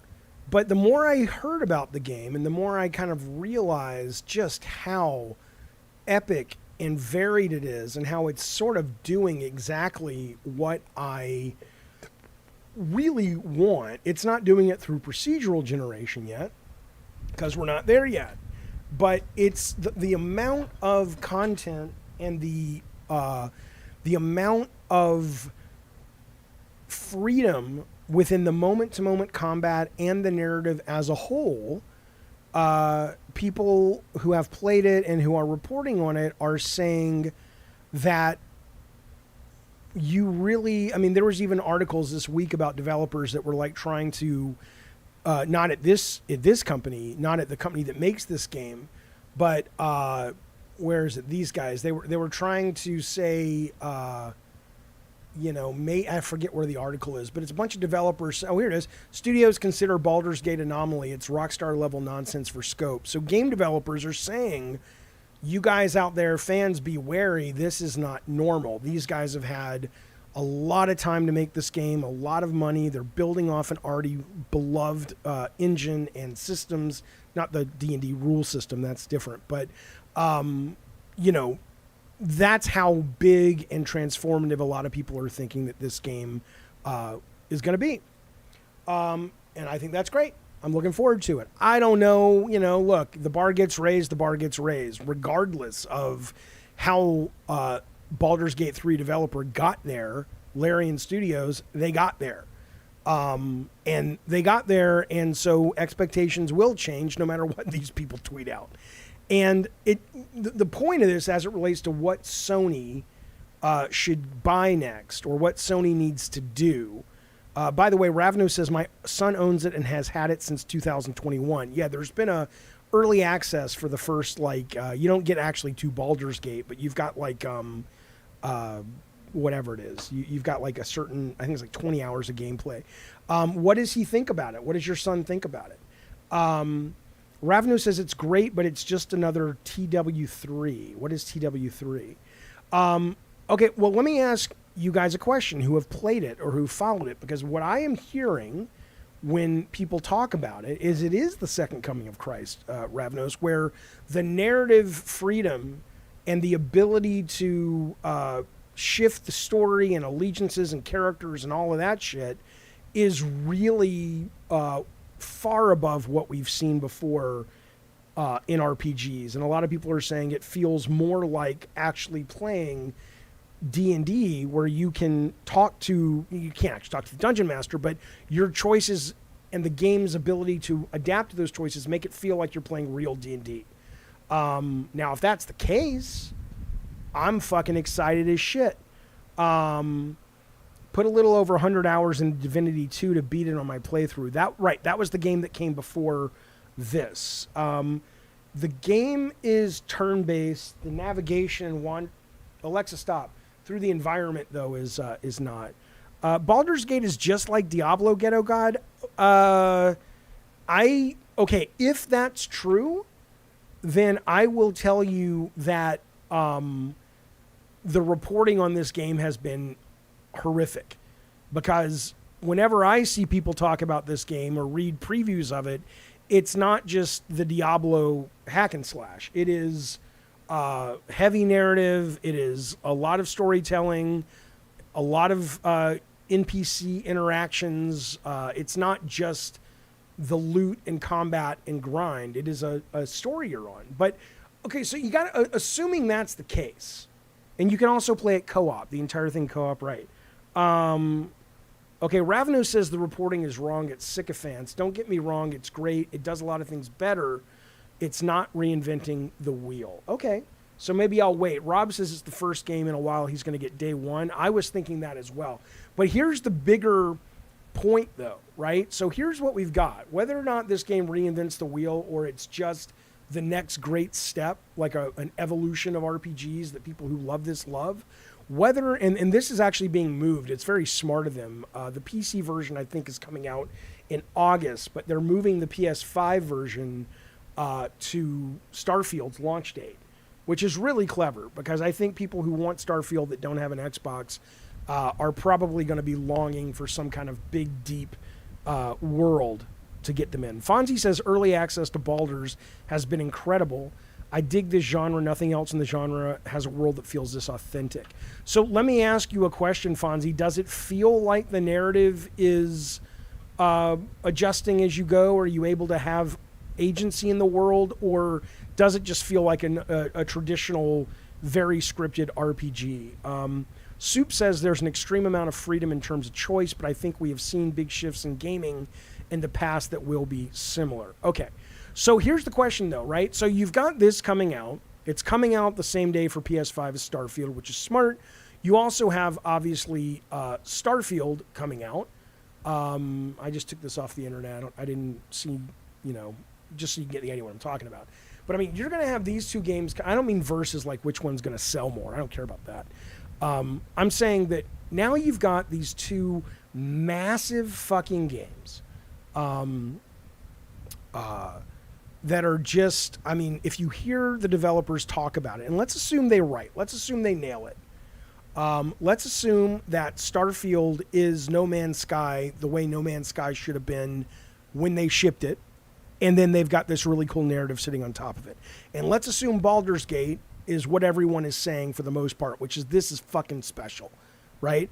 You are now telling, and then you've also, as kind of a little brother to the story, you've got Star Wars coming out soon, where it says planets will be as big as entire Assassin's Creed games, which sounds horrible when, it's in the hands of Ubisoft, but let's have a little fucking faith. Okay, so back to the question of what does Sony buy next? This is the one thing Sony doesn't have, right? They don't own, like Microsoft is lousy with them. You could argue that Nintendo's Tears of the Kingdom kind of lives between Elden Ring and Horizon, though. But it's closer than what Sony has. But Sony really doesn't have a developer that excels at this. Now, whether they give a great developer, whether it's Sucker Punch, and Ghost Tsushima becomes this next big thing, like World, or they give it to Santa Monica, or they buy a developer, don't you think enough is enough? And again, just because Sony hasn't mentioned it doesn't mean they're not doing it. I'm sure they are. But don't you think that enough has been revealed in terms of what audiences want? Whether you're talking the excitement for Baldur's Gate, the massive sales of Elden Ring, the excitement and probable, possible, whatever, depends who you ask, success of the massive Starfield, don't you think that the audience has said, yes, this is a really beloved kind of game? And in that, what does Sony do? Sony needs to make one of these fucking things, right? I mean, the question is, would you buy a company that already does it? Would you buy CD Projekt Red, who clearly, if they want to be bought, of course, would you give it to a team that is clearly a talented team, but they've never really done this kind of game before, but they're capable? Maybe you give it to a team that's done this kind of thing before, never done it, but they bring on some senior talent that has done these kind of games. They poach them from different companies. Mr. K says Sony does need a large, expansive RPG. Laren would be a great get. Yeah, that's the guys making Baldur's Gate. But I do wonder, though, if you're Sony, do you think Sony's audience... I think you got to do it at the Witcher level of camera, or you've got to do it at the Cyberpunk level of camera. I don't think you can. I know Baldur's Gate camera lets you kind of drop the camera down, but I don't think you want to do this kind of game for console unless you're kind of in this kind of, actually in the world. I think the expectations of your audience is probably going to be difficult to meet if you're doing that isometric camera. Fonzie says, I feel Sony wouldn't want a game with AAA huge budget to not be a movie cinematic experience. Yeah, but, they got to be able to, they're doing service-based games. They have to be looking at the market and knowing what is really kind of, moving the needle. Sony has all the games they need. No, they don't. What are you talking about? They don't. Sony is missing some massive. They got some holes. I mean, they're more diverse than people give them credit for, but they don't have any games like this. They don't have any games like Cyberpunk. What am I missing? I mean, if you go here we can literally look at it, right? This is what Sony's got. Give or take. Where did it go? Did I get rid of that picture? Look at that cloth map coming for Baldur's Gate. That's some Ultima throwback, baby. Look at that. Where in this, what am I missing? But I know this is a little old because Dreams is still here, but this is relatively recent. I don't see anything on here. I mean, yes, Ghost is open world, Horizon's open world, but they're not open world in the same way that Baldur's Gate is or Starfield claims to be. And you're right, Fupy, Sony can rely on third party, assuming there's a third party left. Sony doesn't have one IP the size of Mario, Pokemon, Elder Scrolls, Call of Duty. Calpy says, you mean the size like Success? Yeah, I think that's true. I don't mean critical success, but yeah, if you're talking about a game like Call of Duty that brings in that kind of money, yeah, you're right. Trees Go to War says Sony does not have one online multiplayer game in the top 10 most played online games. They need one.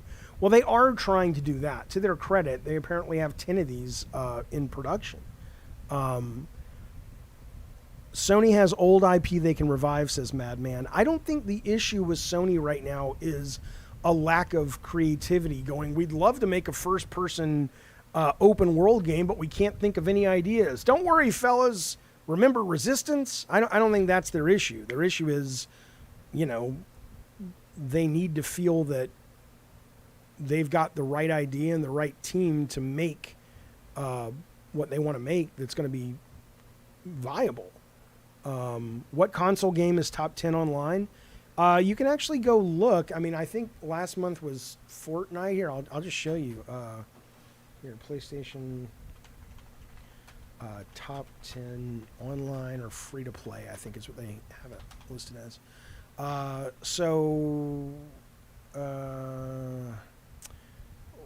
just put the month. Let's just say for June. Oh my God, PlayStation top 10 free to play June. Give me what I want. Here we go. All right, here we go. Sony did not redefine. Oh, fuck you, Fubie. Come on now. Okay. Free to play. Fortnite was number 1, Warzone number 2, Fall Guys, Rocket League, Apex Legends, Overwatch, Trackmania, The Sims 4, Rec Room, and PUBG Battleground. No, you're absolutely right. They don't have a single one.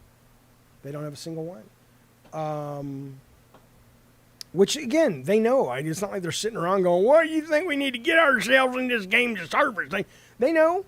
They're working on it. So far, what they've shown has been But, to be fair, they've been cinematics. But I'm telling you, man, that Haven thing was a pretty not good trailer. Doesn't mean the game's going to flop. It doesn't mean the game's going to be shit. Any of that. Could be the next big thing. If you would have showed me the Fortnite trailer, I probably would have been like, But certainly the Haven trailer was insanely, disappointingly bland. Really seemed like, what is this? Okay. I want to show you guys. We're still in the game territory a little bit, but I want to show you some cool shit. Okay, don't be an asshole to me. Be nice and love me in the biblical way. Filthy. We're just normal men, just innocent men. Haven. Oh, sorry, Haven. It's not called Haven. Haven's the studio, Jade Raymond's studio that got purchased. They're making that sort of heist game that they showed at Keeley's thing or PlayStation or whatever. Comic-Con starts this week. You know, look, man, I love attending Comic-Con virtually. I'm over like going to Comic-Con. It's too much. I'm too old. I'm just gonna. I don't mind. I don't mind being older. But I'm just saying, I don't want to deal with the crowds. I love a lot of the content, but I love watching it. I don't go gaga because I see the stars. Like, oh my God, that's, the guy who plays the soldier who died in episode 12, And I'm not making fun of those people. If I was younger or if I didn't live for a very long time in L.A., I would be, it would be, must-see existence. You got to go. But that doesn't do it for me anymore, and behind the scenes doesn't interest me anymore. And so all the rest that's at Comic-Con is shit I can get online or whatever. But I do want to show you, this is IGN put this up. I'll be getting a lot of our news from and doing probably a bunch of streams about Comic-Con in the next couple of days, definitely this weekend. Who's Daffy the Redneck, Man Cave? But here's their exclusives. These are their best exclusives coming. Okay, let's go through. Yeah. Prince Green says, I'm 37. I go every year to New York Comic-Con, but as I approach my 40s, I get tired of going. I go just to meet girls. Yeah, at least that's a good reason to go.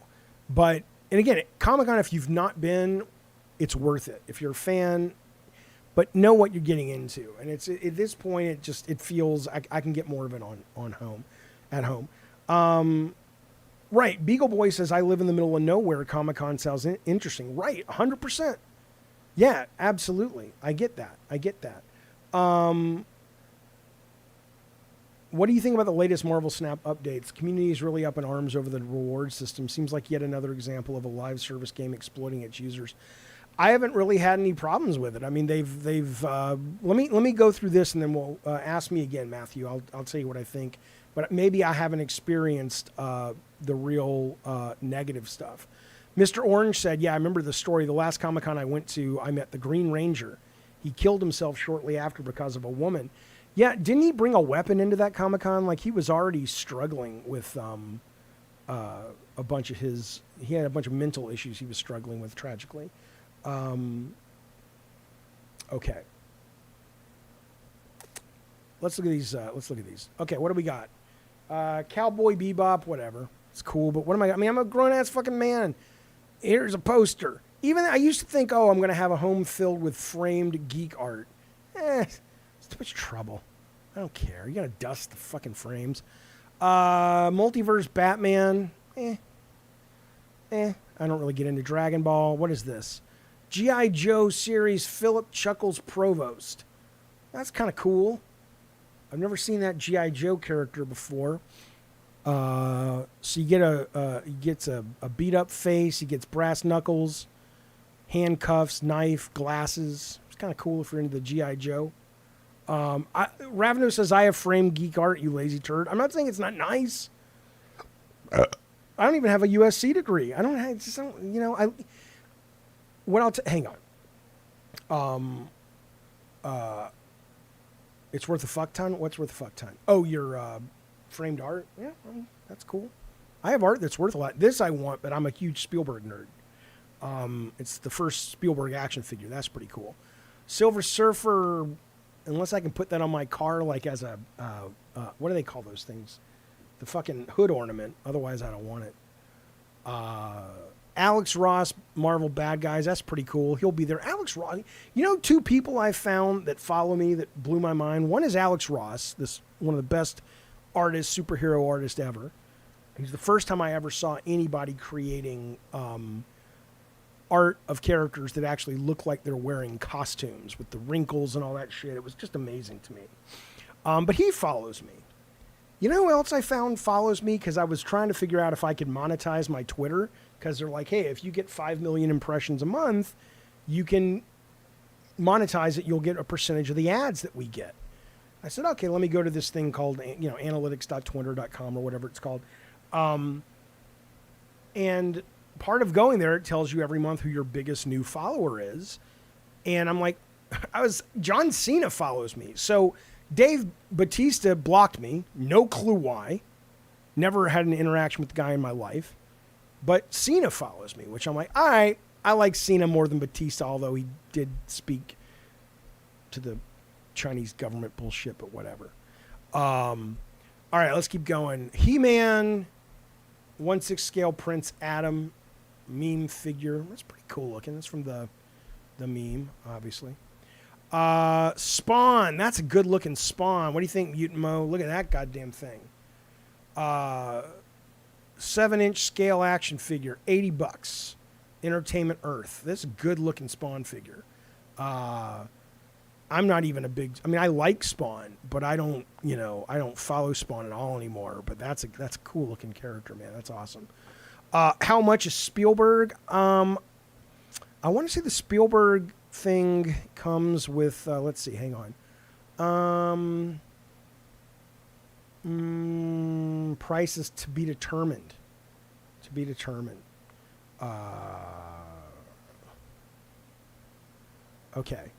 Who's that? What's that thing? What's that say? Spider-Man, Medieval Knight version. That's kind of cool. But I mean, that's also the thing. You go to something like Comic-Con.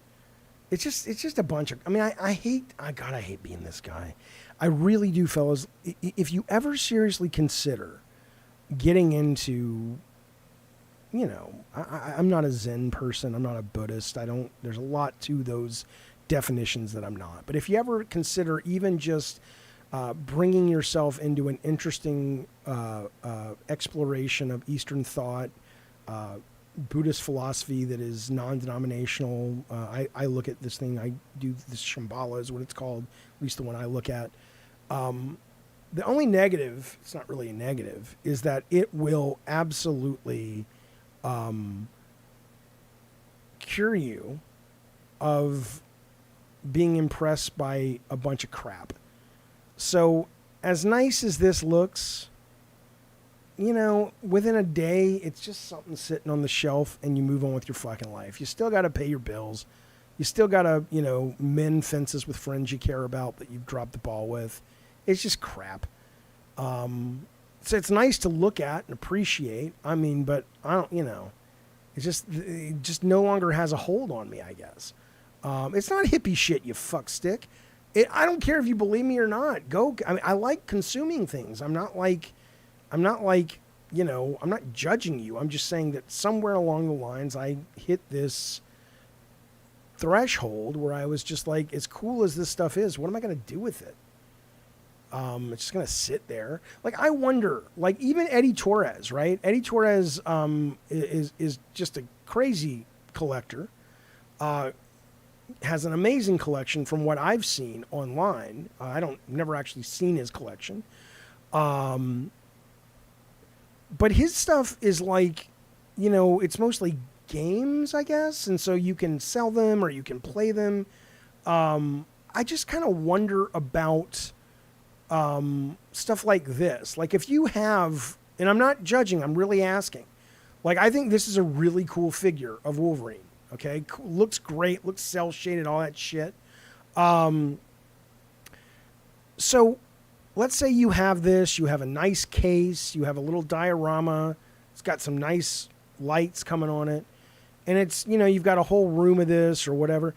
It's like, what is the process? Do you walk into the room and you're just like, I'm just going to stop and appreciate. I'm not joking. I'm not doing a bit, but it's like, do you just kind of go in and it's like, let's say this was the statue, right? Or here, let's just, like, I think this Spider-Woman statue is cool. I'm glad I got her for the background.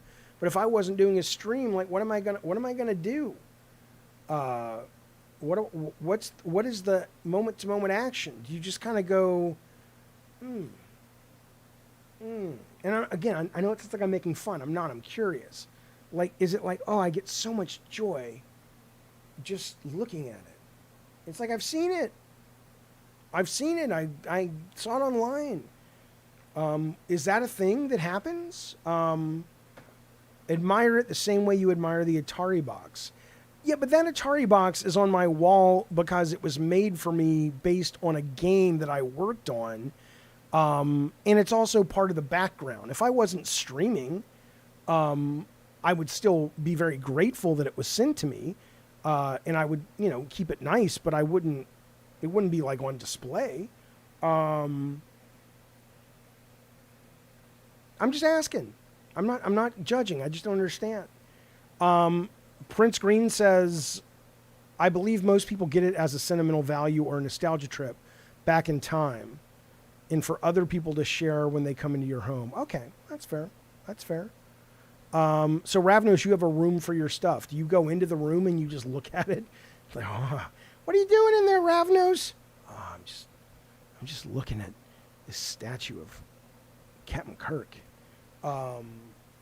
Oh, I know, Man Cave. I'm not judging. He says some people just like being surrounded by things they love, edifices they love. I get it. I'm just asking. Okay, let's move on. I'm going to show you a very offensive but hilarious comic book, or comic in just a second. This is tweeted out by the game developer who makes the wonderful game Volgar from a handful of years back. I'm sure he's working on some new stuff. Hard as fuck game. Great game, though. Look at this. This is so tasteless, but it's so funny. Come on now. If you're listening to the show, if you're driving, if you're listening to the podcast, don't forget there's a podcast version of this on YouTube Music.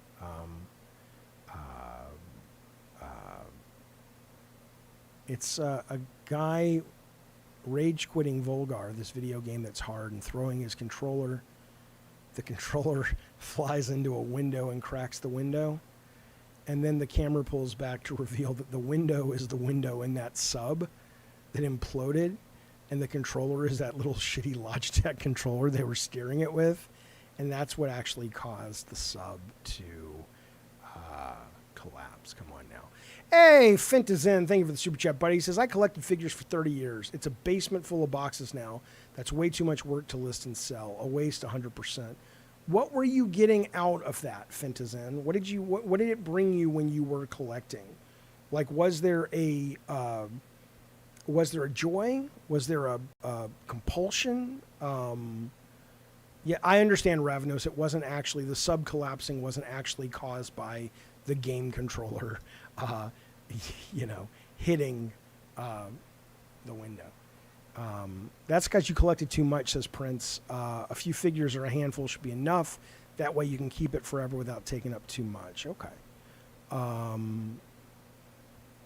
Any thoughts on the Sound of Freedom debacle? I mean, somebody asked me that the other day. Somebody tweeted this to me, or this was a YouTube comment I got.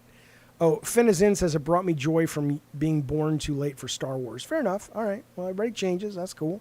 Hey, Masochista says, I love collecting PlayStation trophies. It doesn't take up space. I wish, man. I've said this before. Once they get their fucking PlayStation Star system in a really cool trophy cabinet on your PS5 or even your phone, the phone looks terrible. Then maybe, but it's so lame right now. The Comic-Con site I was just looking at, Rob the Mod, is I'll link it right now. This is IGN just went through and picked their best collectibles that are exclusives, I think. So Sound of Freedom, this guy writes me, he says, Jaffe, you disappointed me that you don't want to watch the movie The Sound of Freedom, quote, parentheses, true story. And you know that the children are the ones who follow you the most. I'm the Pied Piper, bitch. No, I'm not going to. I mean, I'll be perfectly frank. I don't know enough about Sound of Freedom. I know that the ads would not get out of my fucking face on Twitter, so that kind of turned me off to begin with. Of course, anybody that is a human, it's not a fucking demon, is going to be in support of stopping child trafficking. But me not going to see this movie because it just looks like a boring movie doesn't mean that I support child trafficking. It means I support not wasting money on a boring fucking movie. But if it turns out people say it's great, I'll see it. My understanding about the movie, though, is it's either written and directed and or stars a guy who is so down the rabbit hole when it comes to QAnon shit that I'm just like, you know what? No, I don't. If he has his own personal beliefs, whatever. I don't need to know his personal beliefs. But if that movie is infused with that philosophy, I don't want to sit there and listen to that crap all day long. I heard the movie's actually pretty good, says Nugget, especially for the budget and not political or religious at all. It's just the media BS around it. Okay, yeah, well, maybe it's Sound of Freedom is a terrible movie, says Fupy. Reviewers love it. YouTube reviewers. The story is a true story, says Mr. K. So what? Who gives a shit? Whatever. I mean, let me see. Here, let's do this. Why is Sound of Freedom controversial? I spelled it wrong. I don't care. Fuck you. The man the movie is about, former Homeland Security operative Timmy Ballard, and the actor who plays him, Jim Caviezel, both have links to QAnon. Ballard has promoted the baseless claim that furniture retailer Wayfair was involved in child trafficking. Look, if you're... I don't know how to articulate it. You've heard it before. I don't know. I don't know what to tell you. Well, it's this thing that's risen up. I was talking to somebody online about the vaccine stuff, the vaccination and everything. It's like, it's so difficult to engage with people because everybody has, there's this new category of person that listens to this kind of conspiratorial stuff, but they don't really offer a lot of wisdom and advice, right, about it. So I'll give you an example. I had this guy talking to me about, by the way, that's the game news. We'll just shoot the shit for the next 10, 15 minutes and we're going to wrap it. So you know. But let me tell you what I was going to say, though. So he's talking about JFK Jr., okay? And I'm like, whatever, I don't, you know, I honestly like his voice. I'd never really heard of him, and Colin Moriarty's like, dude, just listen to him, but you're going to hate his voice. His voice is kind of cool, actually. You know, but this guy's like, oh, he's great, blah, blah, blah. And, you know, he's proving all the vaccine people wrong, and he's got receipts. So I said, oh, cool. What was one of the things that he said that he has receipts for? I would be curious. And the guy writes me back, well, do your own research. You do the work. I'm like, I'm not doing the work. I'm saying that you obviously have something JFK Jr. said, which runs afoul to with the traditional, you know, mainstream media narrative. And so, hey, can you just tell me, it'll take 2 words. What should I look up that you feel he's done a really good job bringing receipts to? And the guy would just, he would not tell me. And so I'm just saying, it's like, there's a point where it's just like, you know, I don't have a problem being open-minded to anybody, but you got to offer some compelling evidence. RFK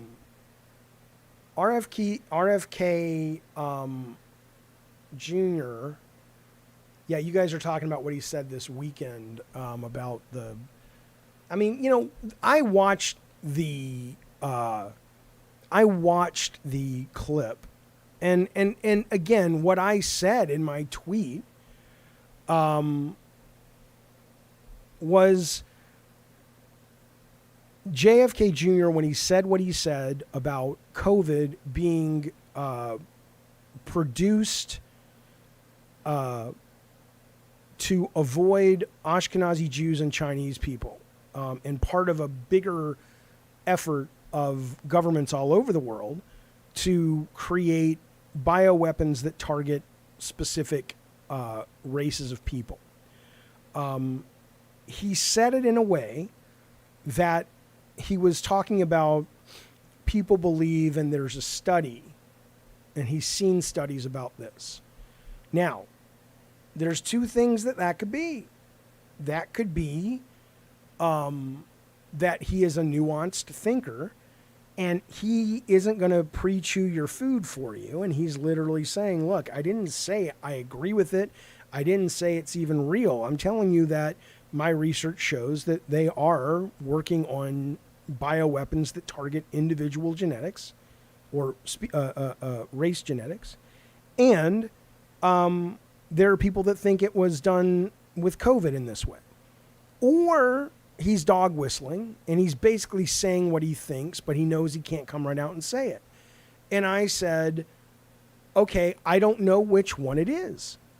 That's all I said. And frankly, neither do you. We don't, Raveno's like, he's 100% dog whistling. How do you know that? How do you know that? I mean, he could be. It wouldn't surprise me. A lot of people do that kind of shit.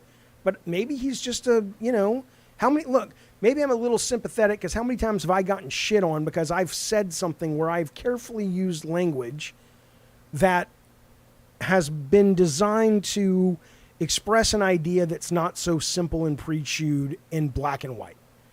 And so I get it that he may just be, Jesus fucking Christ, I didn't say I'm a fan of it. I'm telling you what I've heard. And I wasn't dog whistling. Or maybe he was. We just don't know. I don't know.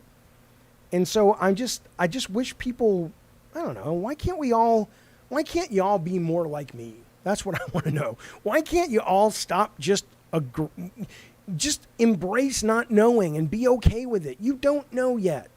We don't know enough about this yet. Everyone's incapable of telling the truth. Everybody wants power.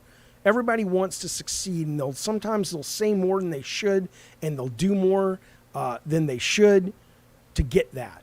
But can't we all just stop following these fuckers like the Pied Piper? I mean, it wasn't Elon Musk turning out to be a fucking idiot. All that you need to know that stop believing this horse shit. Just appreciate it. There's some facts there. There's some proposed facts there. Let's I don't know, let's noodle them around. Let's think about it. Let's discuss it. Stop being, oh, he's my guy. I'm going to follow him into war no matter what he says. Hey, Fupy says in Europe we laugh at your country. I laugh at my country too. But I mean, to be perfectly fair, it's not like America, it's a human problem. It is an absolute human problem. It is,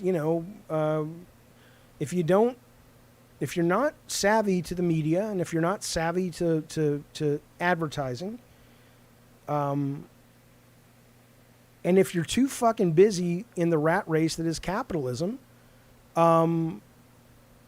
you could be forgiven for not wanting to chew your own fucking food when you get home at the end of the day and only gravitating towards what's the most interesting to your brain. I get it. But it's terrible for us. He says he takes another swig of Diet Coke.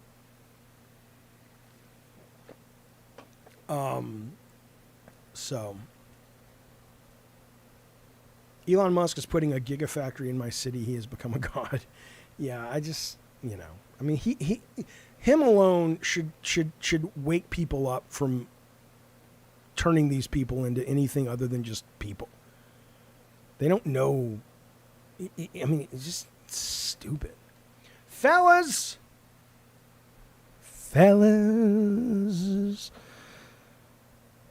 I can't help but be racist. It's true. It is. It is very, very true. Fellas has been gabbing in games for something like the 17th. No, not something like the 17th.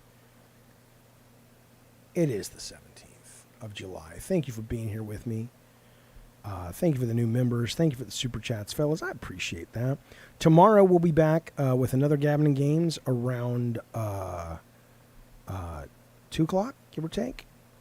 I think we're going to start doing, just so you know, I'm not sure yet. We're playing around with it, Ricardo and I. We're going to start doing the Tuesday and the Tuesday and Thursday shows members only chat, so everybody can watch it. But if you want to chat, you got to be a member. But then obviously the Monday, Wednesday shows will be chat all you want.